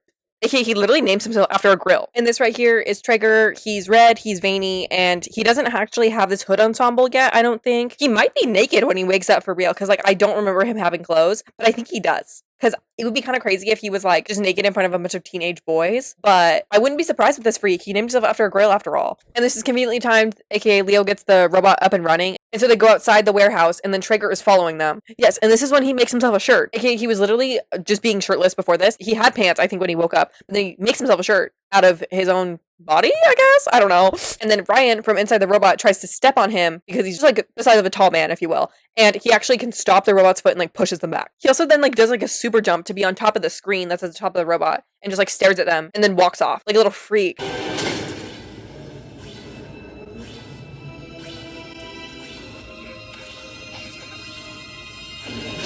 And after this, they're all kind of freaked out, but Spider and Harris end up going back to Veracity's house to return her power generator because they feel bad that they stole it, and they help her clean her house because of that as well. Traeger and Gray are walking through the woods after this, and she ends up saying something that pisses him off, and so he like actually like shuts her up, as in he can control the ooze, and so she is made out of ooze, judging from the fact that she was brought back to life from it, and so he can like control her thoughts and everything. If there's anything about her, she is not doing the evil plan by herself. She is always being controlled by someone. Traeger says some fuck-ass villain line about how he's gonna like make this world his own, which is what he was made to do. And it's crazy that we're trying to copy Harper's plan of all people. Like, what do you mean that he's the blueprint? Because, oh yeah, I'm gonna make this world my own and like eradicate the human race, which is literally what Harper wanted to do. I will say he's a scarier villain than just like a billionaire tech bro. This is more grounded in reality though. Like any billionaire tech bro in the real world could just say that he doesn't like humanity one day and try and kill us off. Like it's possible. A goo humanoid is rather It's supernatural, for sure. In episode 7, Versus the Tech Army, Harris programs their Jedi security drones to basically follow around Gray and Traeger to find out where they are. And then if they have a good enough shot, just shoot them on sight. And because the droids can obviously get, like, destroyed, when one is destroyed, they're made of nanobots, aka the nanobots will transfer to another droid that's nearby,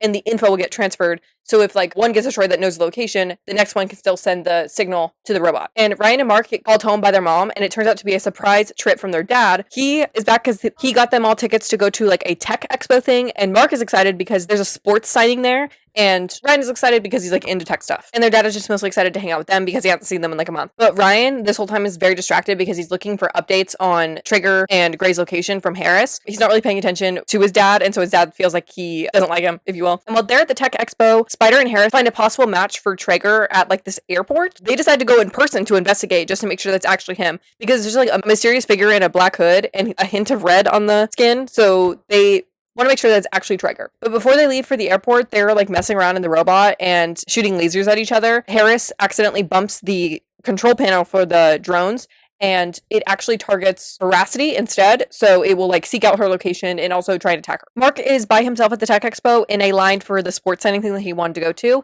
and he is next in line to a girl who's cosplaying as, like, the main character of, like, a game or something. They're talking and they end up flirting and stuff, and they're planning to go on a date for jalapeno poppers because they bond over the fact that they both love them, I guess. Then Mark ends up seeing a security drone at the tech expo, and he's like, that's weird, that shouldn't be there, and so he has to leave, even though he really wants to talk to this girl. And for convenience sake, I'll put her up now. This is Georgia, the girl that he meets, because she will come back. Yeah, and this is the getup that she's in when they meet. And, like, honestly, that's true love right there. And you might be wondering, why is the security drone at the Tech Expo? That's because Veracity is actually at the Tech Expo herself. And she's there because she's winning a prize for one of her inventions in relation to the expo, I guess. Ryan also sees the drone, and so he gets distracted while he's playing a VR game with his dad, and then his dad gets really sad because he's distracted when they're doing something together. Ryan ends up destroying the drone because he realizes that it's attacking Veracity, but then when he destroys it, the nanobots end up going to a bunch of different things of tech, which is the whole entire expo, and so all of the devices in the room start trying to attack Veracity. And at the airport, Harris and Spider are finally there, and they end up actually finding Gray and Traeger. It was correct information that they got from the drones, but they almost get caught. And Harris does a very risky jump off of the side of a container,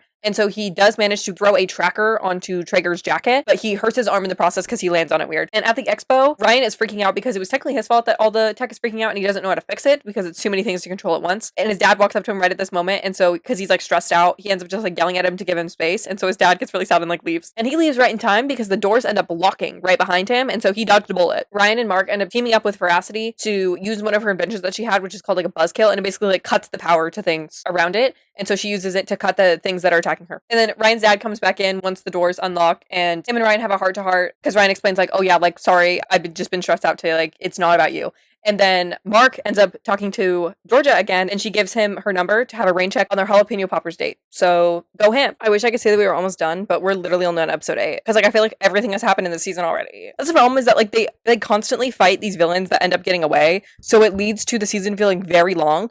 I think that the second season took me forever to watch simply because I could not find the motivation in myself to go watch the show. Every episode is 23 minutes, yet it feels like 30 years. In episode 8, Versus Traeger, Traeger is breaking into an underground facility, and he uses a sonic blast that he just casually has in his body, why not, to knock out all the guards that are protecting this facility. And back at the robot, Leo and Harris are making progress in ways to take down Traeger, aka they make a gun that can disintegrate red ooze. And so they make one for every single member of the team. And Leo ends up dipping because he wants to lay low now that Harper's back, because he was indeed tortured by him for a good while. And so he's like, I don't want to get caught again. And this is just not the cards for him, because when he's walking down the street, he ends up getting trailed by this guy who ends up kidnapping him. But the rest of the group has no idea about this. And so they are using the tracker that Harris put on Traeger to go find him. And so they trail Traeger to the underground facility that he's in, and they all bring the guns because they have to go on foot because they can't bring the huge ass robot down into the facility. And they're all really worried about Harris fighting because of his injured arm, but he is determined to go anyway because he's like, I want to take down Traeger too. And he specifically ties this to the fact that he was the one who let Greg get away. So he's like, I need a win after I basically caused this to happen, because if Greg didn't go away,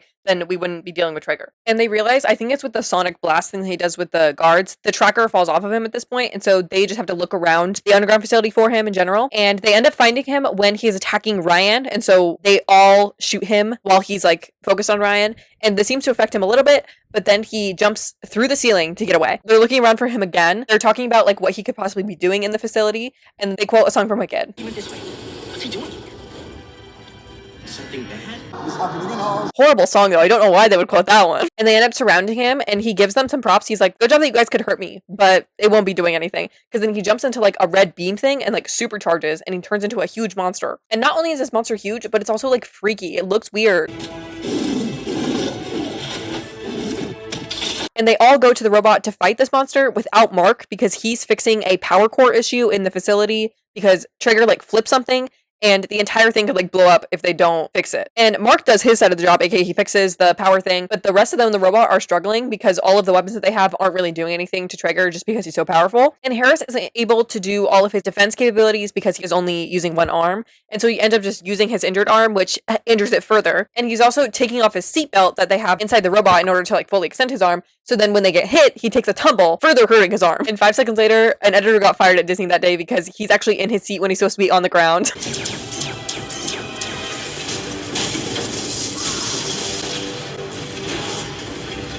And Trigger thoroughly beats up the robot and then flies away into the ether because he just does not care. And they end up scanning Harris inside of medbay and he has a dislocated shoulder, sprained wrist, and a twisted ankle. Like literally he was racking up injuries throughout the entire fight. They say that they need a replacement for him because if they are able to fight, they need someone on defense and Mark still needs to be on call for mechanic stuff. Harris ends up going to Veracity's house just by himself and she at first is like, please don't tell me you're asking me out because I do not accept. And then the robot jumps in front of her. I know what I'll show you.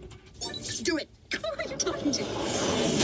And they've done this millions of times where the robot like jumps down, but the camera angle that they do for this specific shot genuinely gave me anxiety because I was like, oh my god, you're gonna crush this girl. And they end up bringing her into the robot and Ryan is acting like all cool guy and he's like, welcome to MECH-X4. Like literally you're not that cool. And then cut back to Leo's plot, aka literally got kidnapped. He's tied up in an alleyway and then Ryan's birth dad comes up and unties him and says that he needs to help the test subjects from the technopathy study because they're all really sick now. And the guy who was the one who like kidnapped him and tied it up shows this by the fact that when you hold a phone close to him, it like short circuits and then he starts coughing, aka they're all allergic to technology now, which is so stupid. And then he says stupid ass line where he's like, you have to cure us unless we'll die, and if you don't cure us you'll die, as in they're gonna like murder him, I guess. In episode 9 versus Velocity and Veracity, Veracity agrees to join the team on defense and they're running like simulations of fighting Trigger that Harris is setting up because he still wants to feel useful for the team even though he's not fighting with them. And Veracity isn't very used to doing like team activities, aka she's making decisions without consulting the rest of them, like using extra power for defense, which cuts the power for the entire robot on accident just because she's used to like working by herself and so she doesn't think that she needs to consult them about the decisions that she makes. And the next day Mark gives Ryan a talk because Ryan's complaining about how Veracity just like does whatever she wants, and Mark explains Spider and Harris follow what you say because you've known them forever, like you've known them for longer, they're going to listen to you. You need to make her like want to follow your orders. Technically you could say Ryan is the most knowledgeable about what the robot is doing because like he's the one who's feeling everything the robot's feeling. In this like speech he also lore drops that their dad was in the military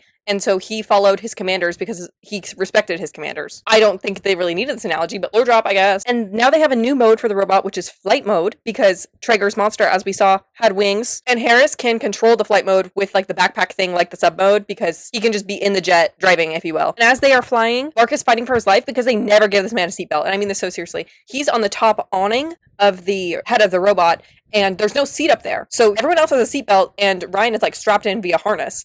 And he is just fighting for his life up there. And the engine in the jet that Harris is currently in ends up exploding. And Harris is okay, but they are now plummeting down towards the ground. And Ryan can't slow them down because he can't control the robot with his power. And Harris can speak to them basically like over the phone when he's in this jet. And carbon monoxide is currently leaking into the thing because the engine exploded. And so he ends up in like a delirious state, just ends up like spilling secrets. And so he tells everyone that Spider has a third nipple just because he wants to say stuff, I guess. And Spider quotes the guy from Grease. Like literally, what are we doing? And then a fire ends up starting in the robot's butt, which Ryan can feel on his own body. That's how he knows where it is. And so Spider and Veracity end up going to get that out while Mark goes off to get Harris out of the jet so he doesn't get poisoned by carbon monoxide. And Veracity ends up having to go through some tunnels to get to the fire suppression part that isn't working in the robot. And Spider can't fit through these tunnels, I don't think, but he has a map of them, and so he's like has to tell her where to go, aka test of trust. And this is where the plotting started, aka I called it from right here. I was like, oh my god, they're gonna be in love by the end of the season. She was making ambitious goals. I will just say it right here right now. Their not technically a couple, but in my heart they are. You kind of got opposites attract. She's like really smart and he's really dumb, you know? Like, I just think that their chemistry is low-key good. And I think if they went for another season, this would have been a thing that happened. Hey, and I'm not alone. I saw one single ship edit when I looked this up because I was like,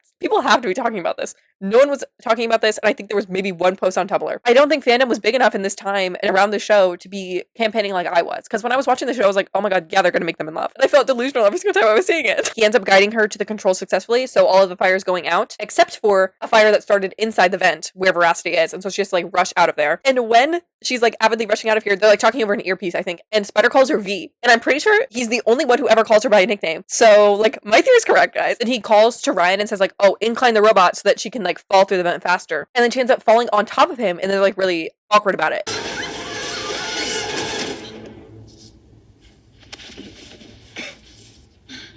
You guys saved me.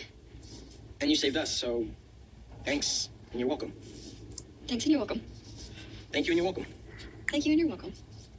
This is definition of relationship meet cute. Like, this is the seeds right here. And I'm so mad that they never did it. And they all end up getting back to the control room because Mark blows up the hatch to the jet with a bomb. I'm not even joking, to get Harris out. And all of the robot's engines end up losing control, and Ryan can't control it, so it's heading straight at a nosedive for Bay City. And Ryan's only thought of the way of fixing this is that they all have to eject the robot and then blow it up, unless it'll blow up the city. And Veracity comes up with another idea, because she's like, that can't be the only solution. She says, we should just dump our gas supply. But the problem is the gas supply is on the outside of the robot, meaning they would have to get out of the robot while it's flying downwards and stay on it to dump the gas. And they do try and do this plan because it's that or blow up the entire robot. What they end up doing is Spider uses the grappling arm to stay still around like a specific point, and Ryan just has to pilot the robot to where it'll stay as still as they can make it. And Mark and Veracity end up going out onto the jet engines to dump both sides of the gas supply. And Veracity is like inspired by the fact that Ryan was willing to blow up the robot to save the city, and Mark is happy because that's like the speech that he gave at the beginning of the episode. After they dump the fuel supply, they are very close to falling off the edge because of course they are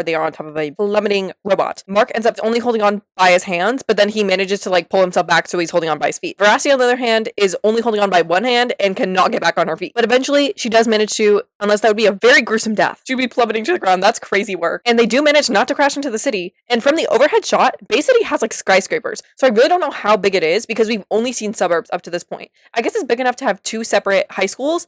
At the same time, like, that doesn't have to be that big. And they have to wait for the robot to repair from all of this in order to find Traeger. So they decide to, I'll go see a movie instead. And they invite Veracity along, and she's happy to be a part of the team. And Traeger and Gray are actually in the Arctic right now because they have a huge pool of goo there and a weapon that shoots the same supercharged ray that hit Traeger and turned him into the big monster. In episode 10 versus the Arctic. At this point, they realize that Traeger is in the Arctic because of tracking abilities. And so they are all making excuses to their families since they have to go off to the Arctic. And Harris's sister is shown for the first time ever. Just to like drop him off somewhere, which is crazy because like we've never seen her up to this point. And while this is happening, Mark is also going to a LARPing convention with his girlfriend. Ryan talks about going to a science convention with Harris, to his mom anyway. And his mom talks to him about not getting her any presents for her birthday because him and Mark always fight over the presents. And I assume her birthday is happening when they get back because like they're planning to go to the Arctic like now. So I guess the LARPing convention was just like the way that he was telling his girlfriend that he was leaving for a bit. And then when they all meet at the robot, Mark and Spider end up laughing at each other's outfits because Mark is in LARPing gear because he was supporting his girlfriend, of course. And then Spider's in like a full suit and he has like fuck ass slicked back hair. But Spider is in this getup because he was coming straight from his bar mitzvah. And technically they did reveal that he was Jewish in season 1 because he was talking about celebrating Hanukkah instead of Christmas. And Mark and Ryan are beefing again because apparently Ryan did get his mom a gift even though they weren't supposed to. And he's mad because he won't tell him what it is. And they travel to the Arctic using the fly mode, and Harris is controlling the jet. They think they have the element of surprise on Traeger because why would Traeger think that they know that he's in the Arctic? But he of course knows, so he sends a dragon looking monster at them. And the monster is actually unable to be picked up on their scanners because they took a really bad hit from it. But Harris and Veracity put their brains together over the phone and they're like, oh wait, we should use the drones instead because those have good scanners on them. And Spider makes fun of them again for like flirting, but maybe he's just jealous. Like, let's look into this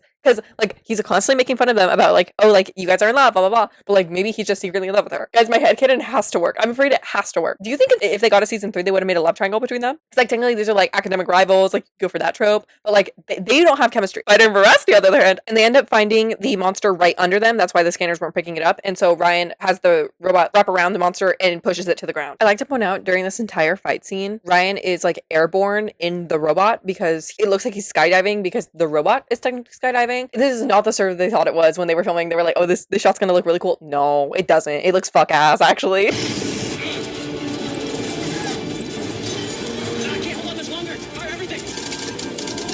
And they're going down to fully like kill the monster because it's crawling towards the big pool of ooze. Then it disappears when they fire the X weapon. And because of this, the shoot from the X weapon actually hits the weapon that was like the supercharger. And then Gray and Traeger end up celebrating because this is actually what they wanted to happen. They wanted the power from the X weapon to hit this thing. And then the team realizes that they've been duped and they're like, oh, this was a trap. And then they get attacked by Traeger in his monster form, which technically you could say that both forms of him are monstrous because that is not a human, but he's technically a humanoid. But the big one with wings is what is attacking them. That's because he doesn't need them alive anymore to enact this part of the plan, and so he's just planning on killing them. And they're going for a punch with the weapon arm of the robot, and then they're too slow, aka Traeger pulls off the entire arm of the robot. And then they decide to abort the mission because they're like, we're not going to win this one. And they're going to the escape pods, and then Traeger ends up going back to his humanoid form and crashing through the main screen of the robot. And then they all end up flying back in a very cinematic shot, like serving budget, actually.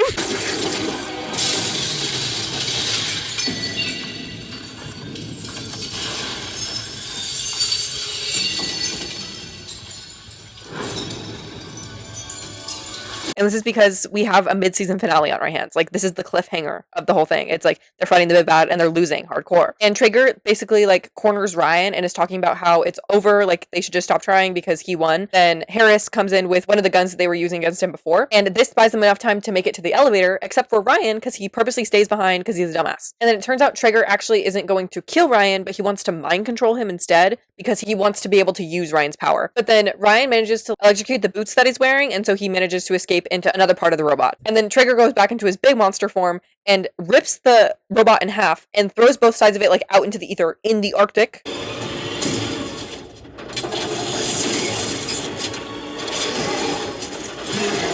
Now the rest of them are disconnected because one half of the robot got thrown, and when Mark walks out of the elevator, he opens the gift that Ryan got for their mom, and it was a locket with photos of the both of them. And so he is like crashing out because he thinks that his brother's dead. And also this gift has special sentimentality to it because last year for her birthday, they both tried to get her this gift, but then they fought over it, so they never did. Since he's like distraught that he thinks his brother's dead and that like this is the last thing that he has him of is this gift, he's acting in this scene. And then he also looks really good. And they do a faraway shot of him screaming Ryan's name as like the big cliffhanger.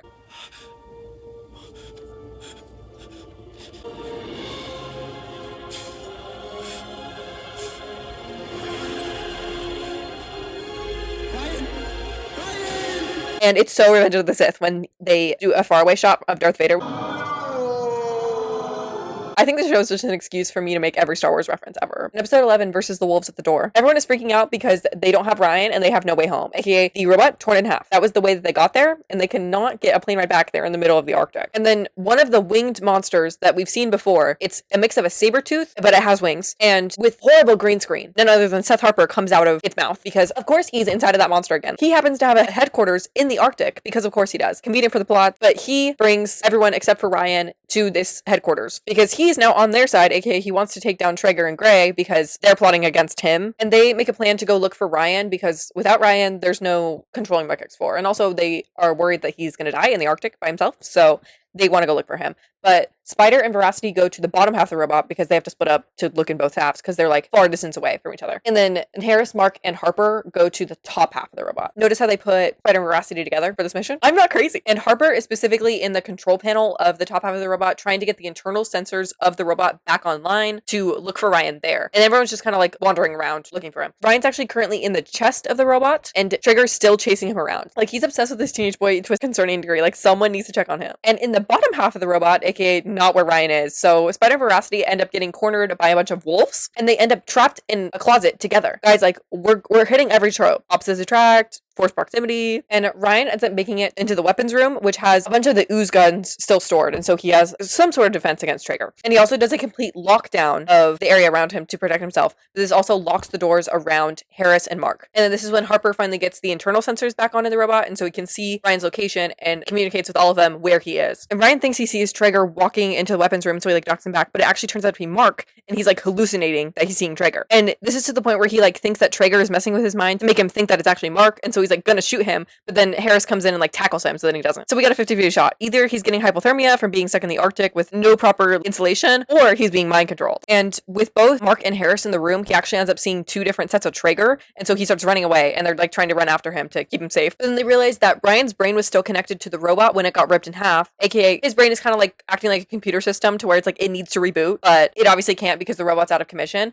and so they're trying to reboot robot overall to fix Ryan. And this means that Spider and Veracity have to restart the CPU core, which is in the bottom half, and then Harris has to reconnect the valves of the robot, and then Mark has to get Ryan back onto the control panel because that's where he connects to the robot. And Harris has to connect the cables in between the top half and the bottom half in order to connect the CPU. And so he uses these really long cables and just uses 2 gravity pucks on like a skateboard basically to make a hoverboard. Since Spider and Veracity are still cornered in this closet, Spider ends up like armoring up with stuff that was in the closet and being a human shield for Veracity to get to the core. And so they reset everything, and then Ryan gets electrocuted on the control panel and he's all better. And so Harper takes them all back to his warehouse and he's showing them some parts to rebuild MECH-X4 and upgrade it to make it better. And why does he have these robot parts? It's actually because he was trying to make a better robot to defeat MECH-X4, but that's not important right now. And then we actually see Leo for the first time in a while, aka he's with Ryan's birth parents in a random village, completely disconnected to this plot, I'd like to point out. And Leo is currently testing what he says is the last option for a cure, because he's been experimenting in this village, and it's on Ryan's birth mother,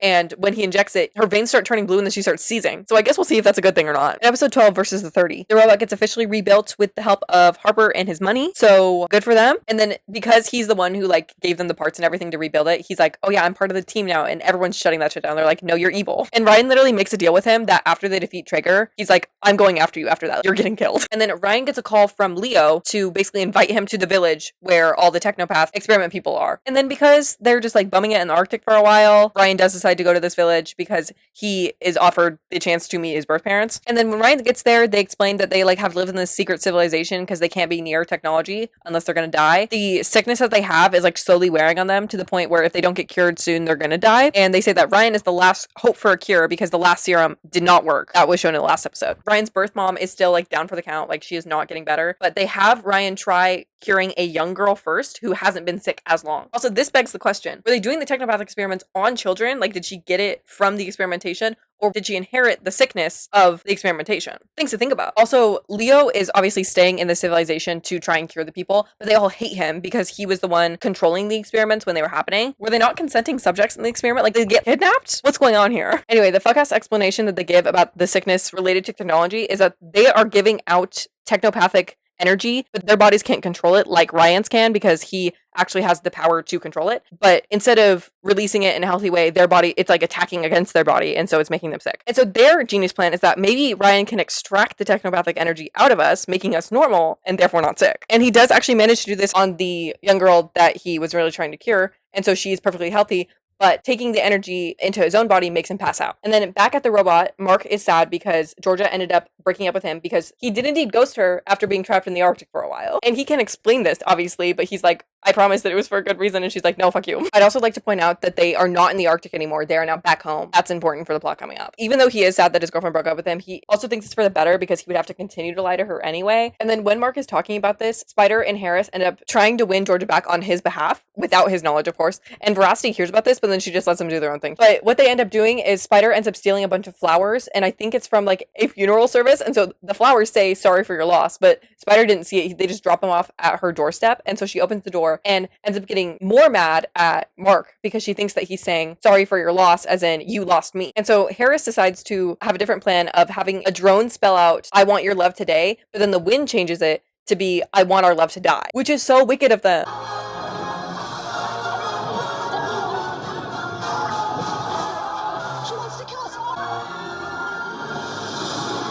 And so she gets even more mad at Mark and is like chewing him out over the phone. And so then he realizes, oh, Spider and Harris are up to some shit. They're making things worse. And back in Technopath Village, Ryan is currently waking up from passing out after taking in all that technopathic energy. And so he hears the leaders of the civilization talking about how it's going to take forever for them to get cured and like complaining, even though they are putting all this trust on a high school boy. He takes this complaining as motivation and decides to heal his birth mom right then and there, even though he's not really fully recovered from healing the first person. And Leo catches him while he's doing this. And so he tells him to stop because they don't know what effects the energy could have on him. Like it could literally kill him. He manages to get some of the energy out of her, but then can't get all of it. And he's able to pull enough out of her to where she gains consciousness again. And Ryan is like especially especially down for the count at this point because he's taken so much of this energy in. And so he lets out like a big blue blast of energy and then passes out again. But then when he wakes up, he's able to talk to both of his birth parents. And the lady who leads the civilization ends up coming in to this conversation that's supposed to be about like Ryan meeting his parents for the first time. And then she plays like the video card. She's like, I don't think you should be healing other people, because she thinks that he has like some hidden agenda to only cure his mom and like leave them all to die. For one, you're putting your life in the hands of a high school boy who's actually willing to heal you, but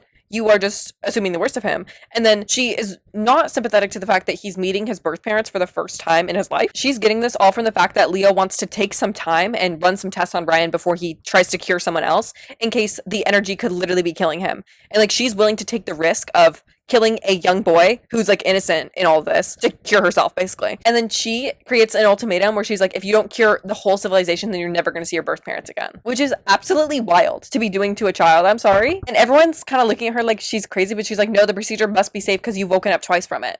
Even though the second one wasn't even successful and the first one almost killed him, she's just like actually comically evil. And Leo makes the key point that if they're forcing Ryan to cure people, and then he ends up curing too many people to the point where he dies, then the rest of those people don't get cured. So if they don't find a safe way to do it that doesn't put Ryan in danger, then there's no chance that everyone's gonna get cured. And because of this, she like literally holds him in captivity while they're arguing about this whole thing. And the little girl that he cured is the only one who has any sense of a conscience here, so she lets him go. And they're also locking up his birth parents so that they don't try to escape either. And Leo and Ryan end up meeting up, and then Leo says to not fight to try and get his parents out because it's only gonna cause more problems. And then we're switching back to the relationship plotline because, you know, the stakes don't matter there. The vibe switch between the A and B plots of this episode are actually crazy. Because what do you mean? It's like, oh yeah, Ryan could die because people are actually holding him captive and his birth parents' lives are on the line. And then it's like, well, Mark's girlfriend broke up with him and we have to figure out how to get them back together. Veracity decides to try fixing the problems that the boys made. So she just tries having a conversation with Georgia, and we don't hear it, but it goes horribly. And this is right when Mark shows up. Then it cuts back to the Technopath plot. Leo's plan of secretly getting his birth parents out of the cellar that they're locked in does indeed not work. He only manages to unlock the door while making the most annoying noise possible.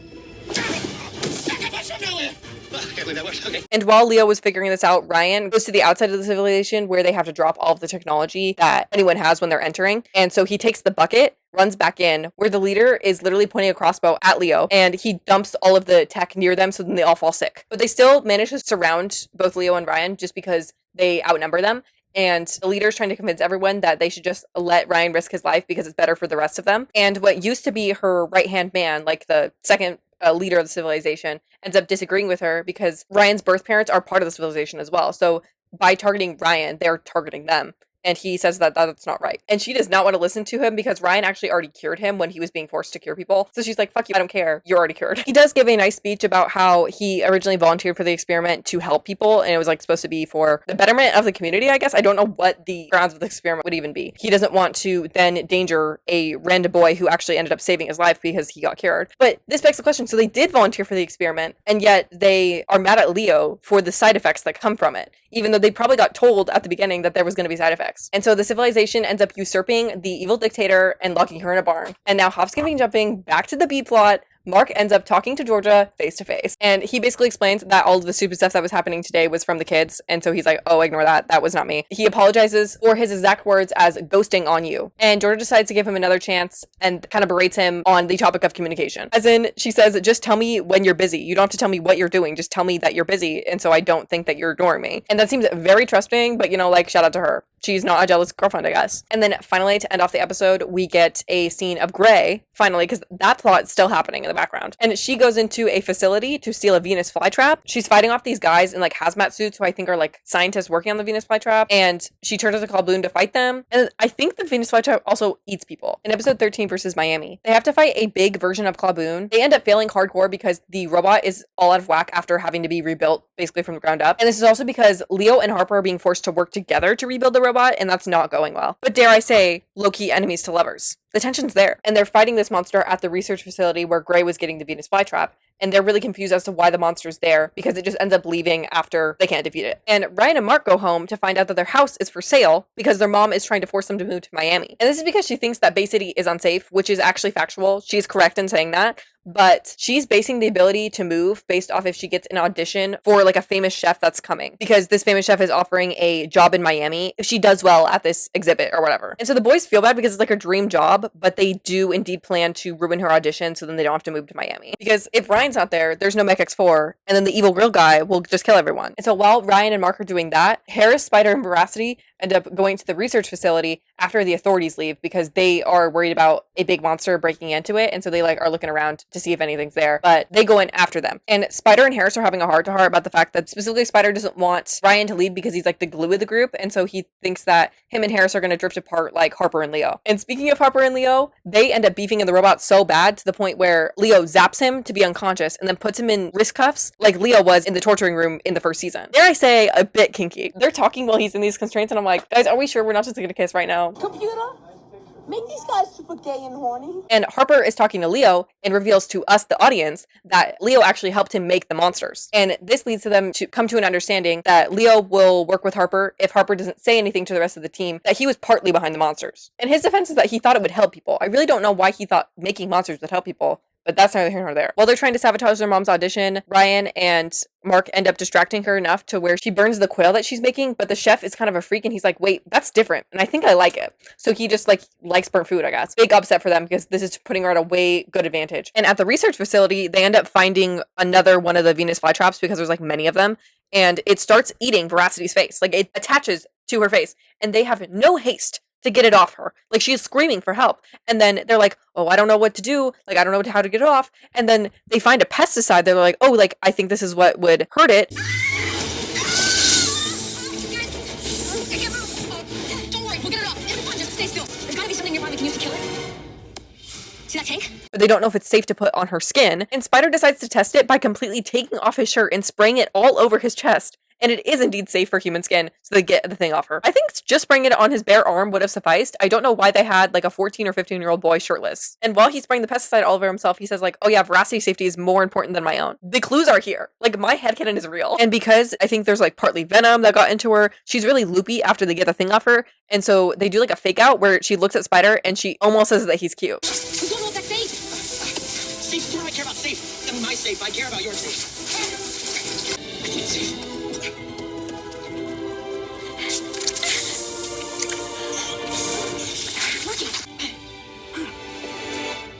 I feel funny. Do you know think is really cute? Puppies. And then Harris turns this whole situation into a life lesson to Spider because he's like, see, you're the glue of the group because you're always going to save someone. This is like the first time that he's ever saved someone, but okay. Mark and Ryan are trying a last-ditch effort of ruining her audition by ruining the dessert that she's making, and they overhear a conversation that she's having with the chef about how it's like her dream job to be doing this. And Ryan feels so bad that he can't mess it up, and so her dessert ends up being like perfect. And so she ends up getting the job, and when she comes home, they decide their only option is to tell her everything. Okay, they tell her that Ryan, for one, has superpowers, and that he's also the pilot of MECH-X4. Definitely a choice. I don't know if that was their only option. It is a way that stops her from wanting to move to Miami, and Gray ends up going back to Traeger, and the big Claboon that they fought that ran away was indeed her. She was just at the research facility to get her Venus flytrap and leave. And at the same time, Harris, Spider, and Veracity bring back the Venus flytrap that they got from the research facility as well. And on Traeger's side, he infects the plant with his goo and then says like, oh, we'll give this to everyone. And then he says, starting with my brother. And then the shot switches to Harper looking at the plant. Coincidence? I think not. Next, we make one of these for every man, woman, and child on the earth, starting with my brother. In episode 14 versus the X weapon, we pick up from the point where Ryan and Mark are telling their mom about piloting MECH-X4, and they end up taking her to the robot, and she is surprisingly chill for the fact they control an entire mech suit robot. Like, she is way too chill for the situation. And they're explaining the entire like lore to her of like finding the robot, all that junk. And they keep her in the robot for when they're testing a new element to the X weapon that should hypothetically take down Traeger. And they have Veracity measuring like the power of the blast, if you will, and Ryan is controlling the like amount of it that's going out because he always does that when he mech executes. But then when he puts more power into the new X weapon, he can't stop using it, and it forms like an X mark on his actual body. And of course, his mom freaks out about this because this is like the first time that she's seeing it in person, and it's like her son's literally almost dying. And so at this point, she's like fully convinced. She's like, we're leaving Bay City forever. You are not doing this robot stuff. And Ryan is fighting against moving, of course.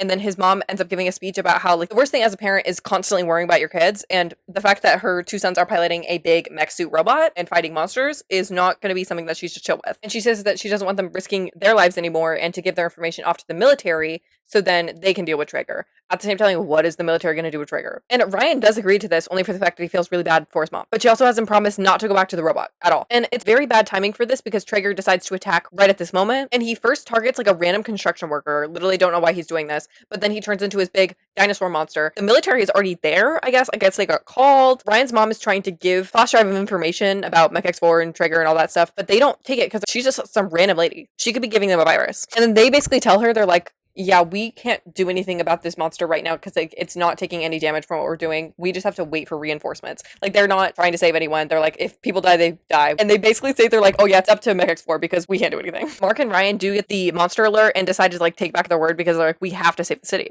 And when they're like in the city, Ryan's mom runs up to the robot and is waiting for it to step on her so then she can go up the elevator. And then when she gets up there, lo and behold, both Ryan and Mark are there and they're like, sorry, we had to save the city. And she completely 180. She's like, yeah, take that monster down. So what was the first half of this episode for? Literally nothing. They get absolutely ragdolled for a while until the X weapon is back online and they just decide to use it and they're like, hopefully it doesn't actually kill Ryan. They're just hoping. And they do end up melting that monster down and Ryan is mostly okay. And this experience leads Ryan's mom to be okay with staying in Bay City. So yay for them. Since they melted the Traeger monster, they're like, oh yeah, we killed Traeger. We did that shit. And so now Ryan and Harper's deal, so to say, that he's going to be working together with them is kind of done. And so Ryan's mom especially is like, yeah, my evil ex-boyfriend, get that man in jail. And lo and behold, when they go and try and find him in the robot, he is completely gone and left a video that said like, I'll see you soon and our deal is up and whatever. And this is why you have to kill evil people on sight. They will always come back evil, even if they're good for a little bit. And we see a random police officer going down an alleyway, and the alleyway is full of red goo. And Traeger ends up reforming behind him, completely naked, by the way. And then he steals the officer's clothes and runs away. Now this is actually, we're getting into a good plot. I mean, the good plot. In episode 15 versus Sabotage, all the boys are hanging out because Veracity is off touring a school. I think it's an all-girl school for like really smart people. They're all playing a board game inside the robot. They end up finding a bomb that is strapped to the bottom of the playing table and is like ticking down as they speak. And it's because they're all silent for one moment. They're like, what's that ticking noise? Which is so that one Harry Potter puppet video. What is that mysterious ticking noise? I found the source of the ticking. It's a pipe bomb. Yay! And they just end up saying like, oh, I bet it's just Leo like working on his stuff. Like, it's probably not a problem. And this whole time, Spider's just incredibly nauseous because he ate fish sticks out of his locker that were not properly stored. And so he's just like constantly on the verge of throwing up. And Leo gets up to go to the bathroom and then Spider ends up almost throwing up on the floor again. But when he looks up, he sees the bomb strapped to the bottom of the table. And so he tells all of them. And then Mark, the resourceful king he is, he's like, let me try to disable it because he's the mechanic of them all. He can't really do anything with tools simply because the bomb is made out of gears. So there's no way to like rewire it. And with 1 minute left on the timer, he comes up with an idea to freeze it with a certain fluid that they have in the robot. And this does indeed work. And so they end up taking apart the bomb afterwards and they find out that it has a certain timer to where it would have to have been planted only like half an hour ago. And they go to check the cameras that are inside the robot and the interior footage of the room that they were in was wiped for 30 minutes ago, but the exterior footage doesn't show anyone like going in or leaving because they think it's Trigger or Gray or something like that. So then they deduce, well, it must be one of us then. And so they all recount their versions of the day to see if anyone's story doesn't match. And Mark says that he was repairing an engine and so he went to go borrow a tool from Leo and Leo does recount this. He's like, yeah, but the tool that you got from me was a needle for small holes, so you wouldn't need that for an engine. And then Ryan says, well, why don't you just show us the engine because that'll prove your innocence. And Mark is being very defensive. This is because he wasn't working on an engine. He was indeed embroidering a pillow with his own face on it because he just is very egotistical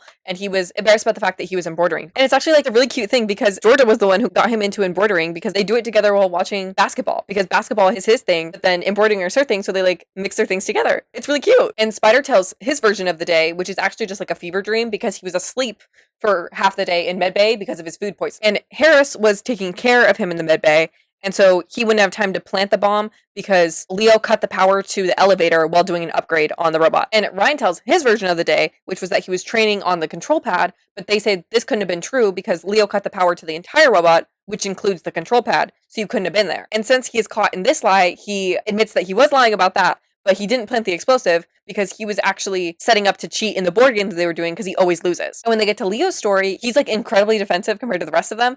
And he says that he was in his workshop all day. And to prove it, there should be wet paint on something that he was inventing. And when they go to his workshop, the fresh paint is there, but then there's also blueprints to the exact bomb that was planted. Leo has absolutely no defense for this, and so he runs away through a secret door in the workshop. And they chase him to the control center where he has a bunch of weapons lined up that don't include tech, so then Ryan can't use them against him. And then he claims this is because Ryan went crazy in the Arctic, so he wanted to be prepared, and they're not really believing this at all. And so he's like crashing out because he's trying to convince them that he wasn't the one who planted the explosive, but he's sure acting guilty, that's for sure. And because of this, they end up like kicking him out of the robot because they're like, yeah, we don't trust you, like you try to blow us up. And he just leaves because he can't convince them. And afterwards, Ryan is talking to Harris, and he's basically talking about how he feels bad because he didn't notice anything off about Leo, and like he doesn't believe that he could be working against them. And then when Ryan leaves the room, Harris gets a mental image from Traeger because he's actually possessed by Traeger and was the one who planted the bomb. I'd like to point out this is the second time he's been possessed by a monster. Someone needs to check on him every so often. Anyway, this one is worse because it's not like outwardly showing that he's possessed like it was when he was a demon in the first season.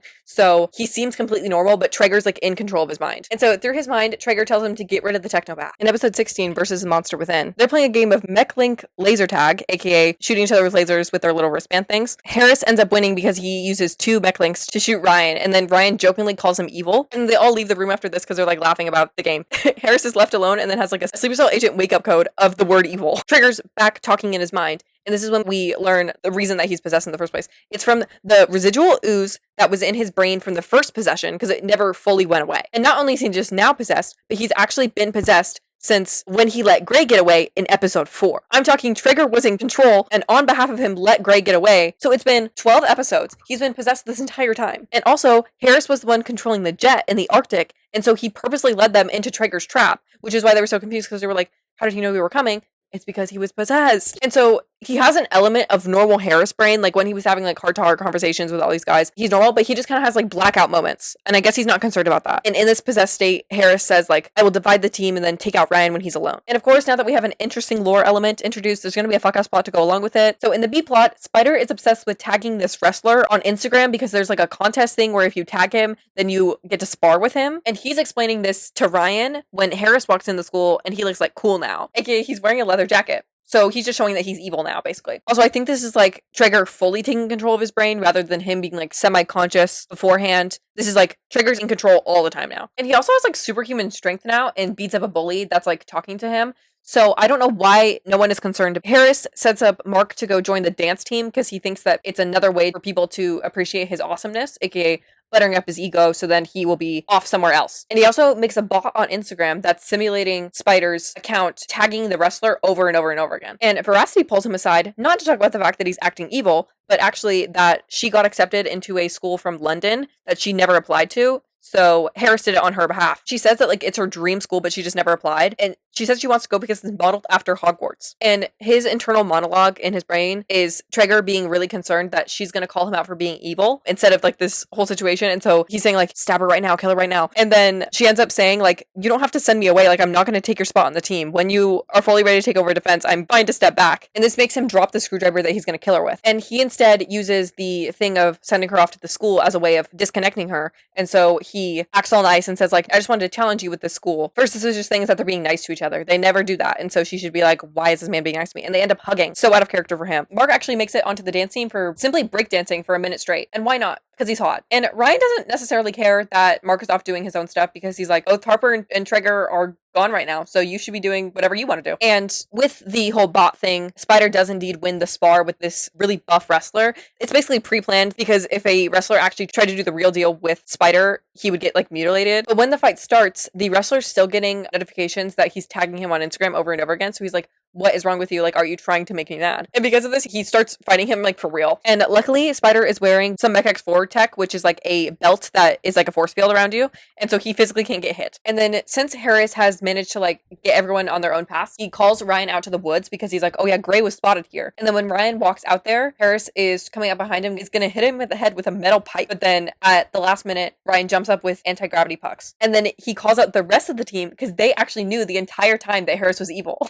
Not like the entire time, but this entire day because he's been really weird. And Veracity makes another Harry Potter reference by calling Harris a form of Voldemort. And I don't like this turn for her character. And she also says that they Def knew from the fact that she hacked into his computer and found the deleted footage of him planting the bomb. And because he has found out, Traeger, who is still very weak in an alleyway right now, transfers the last bit of his power into Harris to become like a half Harris, half demon monster. And then he starts attacking them, and his main target is Ryan, of course, because technopath, but he's honestly attacking all of them. And Spider's trying to protect Veracity, but then she ends up being the one to take him down because she breaks apart the force field belt to punch him repeatedly until he passes out. And they end up tying him up in the robot because he's still fully possessed and he will try and hurt them. Veracity is really sad because the only time that he ever did something nice for her was because he was evil. And they're talking and they're like, we have to find a way to make him good again and also make Trigger pay. And then we jump to Harper, who we haven't seen in a while, and he is in a bunker because he's still a wanted man. And one of his henchmen shows up and he's actually possessed by the red goo as well. And so he's under Trigger's control. And so he gets one of the Venus flytraps and then it basically farts on Harper and it makes him also possessed. In episode 17 versus the Betrayal, Harper is indeed kidnapped and basically catatonic in a chair. And Trigger like hobbles over because he's still really weak and takes some of the life force out of him. And I swear in the scene that he's wearing a skirt. I'm not lying. I think that he's wearing a skirt. And in that case, he's kind of diva. Anyway, taking this life force from him brings most of his strength back. And so then he uses the force to kill Harper. And over in the robot, the gang is avidly probing Harris's brain to figure out how to fix him. And they get a sample of the goo that's still inside of his brain. And they figure out that they can cure him by using a specific ingredient from the hospital. And her and Ryan go to get the thing from the hospital. And Mark and Spider are in charge of watching over Harris to make sure he doesn't escape.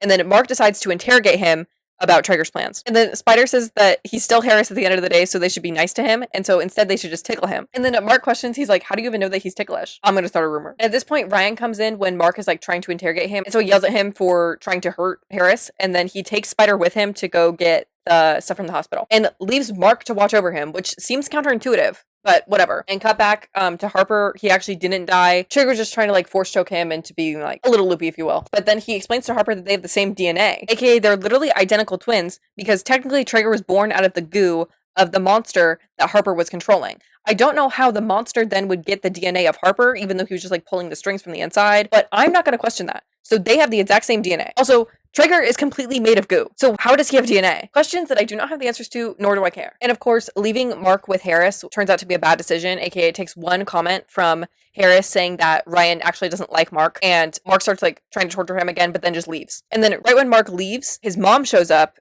who doesn't know about all of this, and so Harris convinces her to let him go. And so he gets let out right when Mark comes back into the room, and Harris jumps out of the robot and then super speeds away. And it turns out this was actually all part of Mark's plan, and he told his mom everything, and it was part of the plan for her to let Harris go. And this is because he's going to follow Harris to lead him to Trigger. And the rest of them are in the hospital looking for the specific enzyme for the cure, and they end up getting caught by a security guard, and then they lie and say that they're med students, but then the security guard ends up taking them to an actual doctor. And with Trigger, he is talking to Harper about how he was made, aka when he was born out of the goop, he had the same ambitions as Harper, and so he has the same plan of like wanting to take over the world because he got those from Harper. And he also has some of his memories, aka like he remembers his mom. And his plan to control the world basically is to use those plants to fart on everyone and mind control them into peace. By fart, I mean like they literally just release gas and it mind controls you. In the hospital, the doctor that they're brought to ends up making them make a diagnosis, even though they're literally supposed to be there for observation,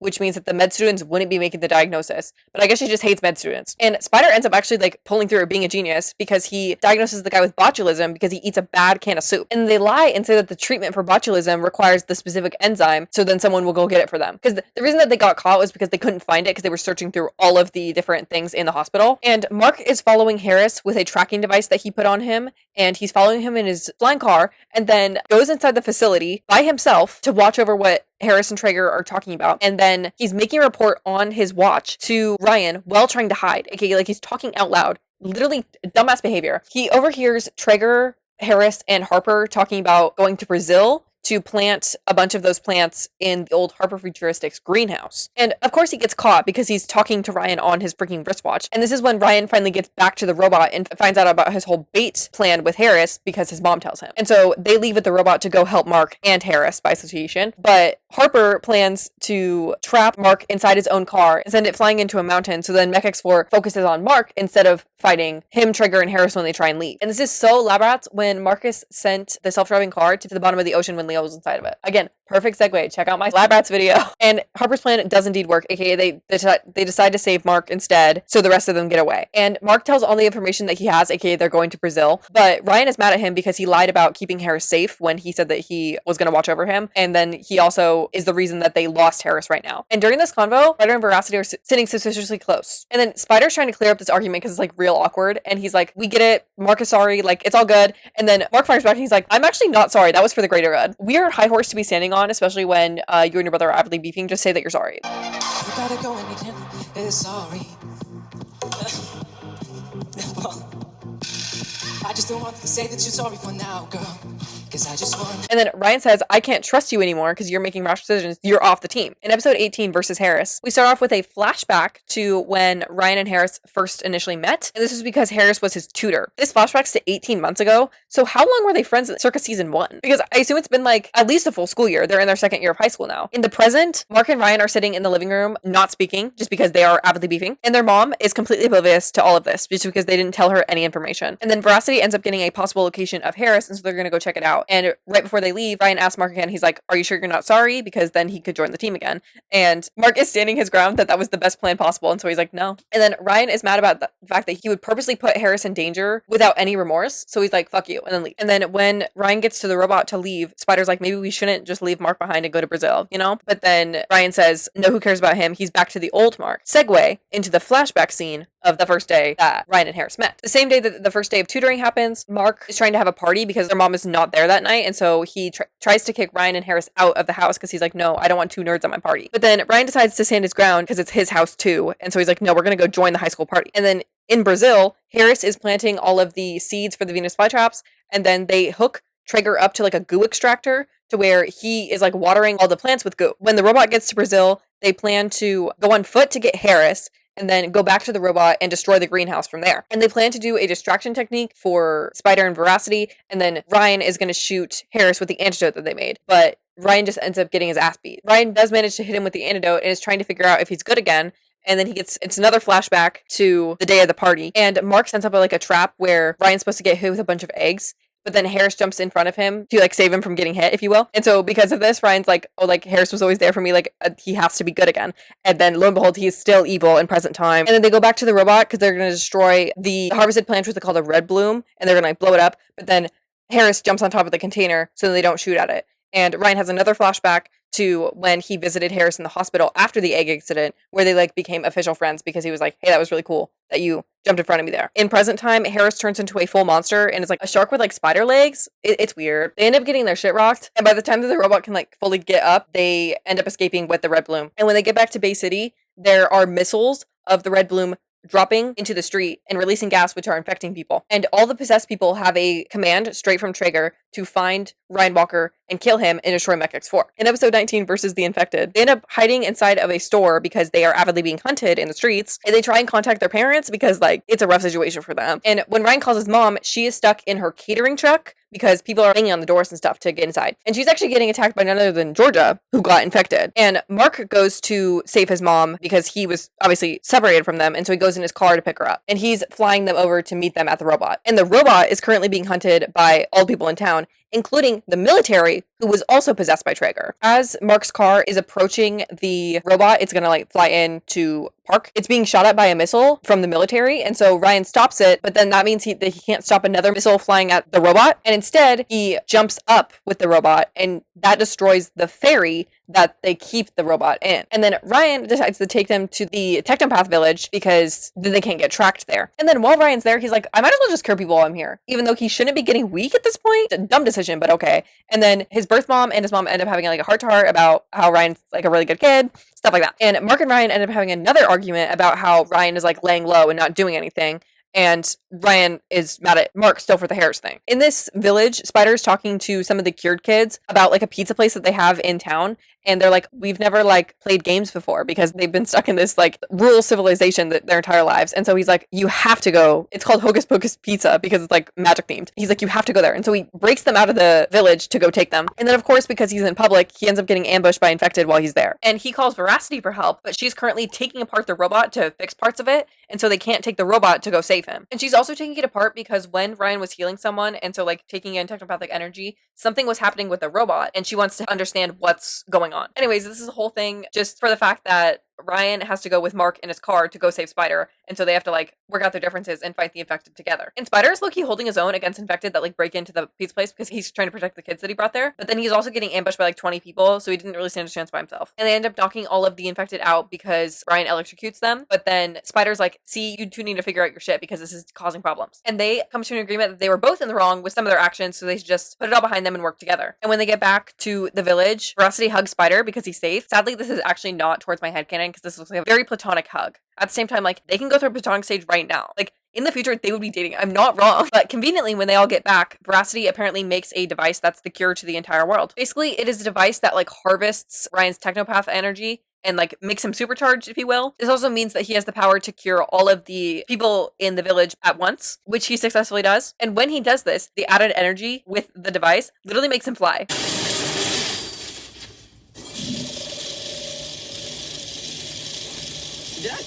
Did I get taller?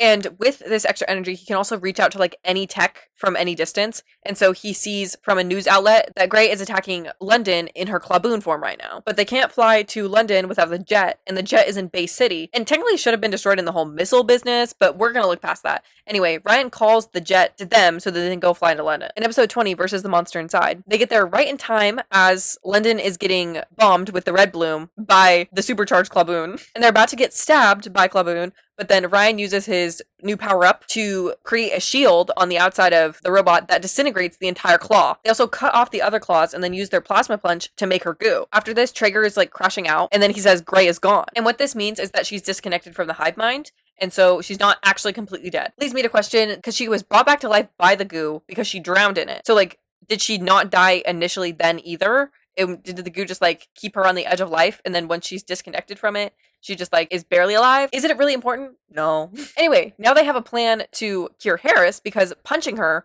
was enough to disconnect her from the hive mind. And they bring her into medbay, and they end up finding like marks on her neck. So they come to a conclusion that instead of her physically being the monster, she's actually controlling the monster from the inside. So this is like when Harper was controlling it, Circus Season 1, and also very much giving Vecna. And then we hop, skip, and jump over to Shanghai because that's where Harris in monster form is throwing up the red bloom all over the city. And so they create a plan. They're like, we're going to go inside Harris's monster, find his physical body, and get him out. And then they have a tranquilizer to basically put Harris to sleep to get him out of there. And Mark volunteers to be the one to go inside to do it because he's the reason that Harris is in the situation in the first place. And then Ryan sends him with an extra tranquilizer, and if Harris has too much tranquilizer, then he will literally die. And so Ryan gives him the okay. He's like, if worse comes to worse and you're not going to make it out of there, then you have to kill Harris. And they basically shoot Mark Magic Tool Bus style into Harris's monster. All systems online. Welcome to the Harp Fest. Are you ready to abandon the team in the middle of a fight? You know he built this as his personal escape pod, right? Yeah, but I got a better use for it.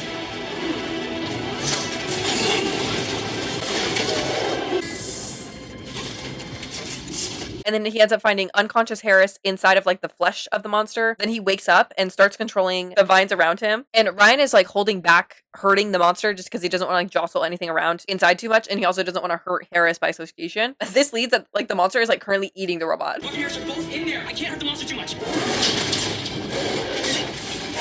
And Mark does manage to get Harris back into his right mind by preaching like peace and love, but then he isn't able to get him out because he's like merged with the monster. And he's also losing control of his mind, like he can feel it, and so he tells Mark to just take him out, aka inject him with the tranquilizer that he has to kill him. He's like saying, kill me right now. And Mark really doesn't want to, but then he's convinced when the monster starts moving again. And then when he stabs Harris, the monster ends up turning into goo, and then he's left like holding Harris's body, and he starts crying because he's like, oh my god, I just killed a boy. And they rush him to medbay, and he's very much like not alive. But then Mark starts doing CPR, and everyone and their mother is crying in this room. And we flash back to Harris talking to Mark from inside the monster that we didn't see. And he says like, oh yeah, you have to tranquilize me so that I die, so that Traeger thinks I literally died, and then you have to bring me back to life. So he's putting so much trust in the fact that they will just literally resuscitate him. But Mark is trying to give him CPR, and it's not working very well. And then he ends up flatlining because physical CPR can only do so much. but then Ryan ends up doing electrical CPR, aka like literally changing the way that electricity is going through his body to make his heart beat again, and so he's alive. And they're also tracking the retreating ooze that was from Harris's brain to find Traeger. Meanwhile, Traeger is crashing out because he now lost both of his monsters, which was his way of spreading the red bloom everywhere. So now he's like, I need to go a place where the robot can't reach. Space. Of course. That's the next logical option. In episode 21 versus Zero Gravity, aka the series finale, they end up realizing that Traeger is working out of space because they realize that he's bombing entire continents at a time with the red bloom, and they end up just using Ryan's like superpowered thing to fly the robot up into space with using the jet. Why not? Also, everyone has a chair with a seatbelt, as I said. Like, even Veracity gets one. Except for Mark. He still doesn't have one, and they're going up into space, and he still does not have a seatbelt. And they end up finding the space station that Traeger is working out of. They use their invisibility for the robot to get close to it. And then they attach to a certain door on the space station, which is so Interstellar. Easy. Easy. Station? And they attach at the specific spot because they like scan and see that there's no cameras in that room. And the reason that they're in a space station is because Harper actually owns a space station and he's there with Traeger right now. And Harper catches them inside this room because he was the reason that the cameras were off, because he knew that they would come and try and stop this. This is because he wants to be a double agent against Traeger because he's like, I don't think I want to be brothers with that man. He kind of scares me. And this is because he feels partly guilty only for the fact that Traeger is built out of all of the evil parts of him, even though he's mostly evil anyway. Like, what did you expect? He also changed his mind about destroying the world now because he's like, oh yeah, I think I actually want to save it because of our friendship. Respectively, those are high schoolers. What do you mean friendship? And their plan that they make with Harper is to blow up the main power supply in the station and then escape. And so Traeger and the station get blown up. And also the rest of the red bloom gets blown up. The only way that they can get to the main power core is through unlocking a door in the main control center. And that's where Traeger is. And so Harper's part of the plan is that he's going to go unlock it while he's talking to Traeger. And he does this by pretending that the cannon that they're using to shoot the red bloom is jammed. And so he's like pressing buttons to try and figure out how to unjam it. But in reality, he's unlocking a door. And then they get inside the main power core and Mark uses anti-gravity shoes to jump up and put a bomb on the main power core. And they're all getting out of there because they need to like be away from it to blow it up, obviously. Traeger realizes that Harper's creating a distraction because he has part of his memories. And so he's like realizing that he's bullshitting. And then he starts beating him up. And the problem is that they were waiting for Harper because they were supposed to escape with him so then he wouldn't be blown up with the space station. But now Traeger is stopping that from happening. And personally, I would just leave Harper there. Like, he did enough evil stuff that I feel like they weren't like leaving him there to get blown up. Ryan leads the charge and he's like, we have to stick together as a team, which includes Harper. So we have to stay back and fight for him. And somehow everyone agrees. And they all go in, and then Harris ends up using the like deconstructed force field belt like Veracity used when he was evil to fight Traeger one-on-one. And then they're about to escape. And then Traeger, I guess, just knows that they put a bomb on the main power core. So he just goes and grabs it. He just takes it off. And Ryan just knows at this point that he took off the bomb. And so they detach the robot from the space station. And Traeger jumps out into space to be in his monster form because he doesn't need to breathe oxygen, I guess. And then they end up fighting in space. Traeger's like beating them up hardcore. But this is actually okay because they're not inside of the robot. And Ryan is just controlling it from the inside of the space station. AKA they pretended to be dislodged and in the robot, so then Traeger would go and fight them, when in reality, they're perfectly safe in the space station. And while the robot and Traeger are tussling, they purposely use the X-Weapon because the X-Weapon was damaged so much in the fight with Evil Harris that if they used it again, they were going to blow up the robot. And so they purposely blow up the robot so that it blows up Traeger as well. And then they see the robot burning as it falls into Earth's atmosphere. And Ryan's last bit of power-up energy from the device also ends, and then he loses his connection with the robot for sure. And they're all looking solemnly down to the robot, and they're like, oh, it was so nice that how it brought us all together. They're all stuck in the space station, I like to point out. And the show literally ends here. It ends with them in a space station talking about, oh, it's so nice that the robot brought us back together. So are there still infected people in Shanghai? Also, I like to point out, Leo never came back. They kicked him out because they were like, yeah, you're evil. And then they cleared it up with Harris afterwards because he was evil the entire time. He just never came back. And they do set up a hypothetical redemption arc for Harper because at the end he tells Spider and he's like, I'm going to be worth saving. Again, I don't think that they knew they were going to get a third season, so I really don't know why they ended this episode this way. But yeah, that's the entirety of Disney XD's MECH-X4. I have no actual memories of anything past maybe halfway through season 1. No, actually maybe near the end because I kind of remember the Harper reveal, but I don't remember the finale at all. I don't remember him being a big monster and him turning into goo at the end. I don't remember the goo being that present in any of this. I don't think I watched season 2 at all. And I did talk to my sister about this, and we both agree that I think we were just watching other things when season 2 was coming out. Because I remember Veracity kind of being there, but I don't remember like who she was or why she was there. So I think I saw the episode of her from season 1, maybe.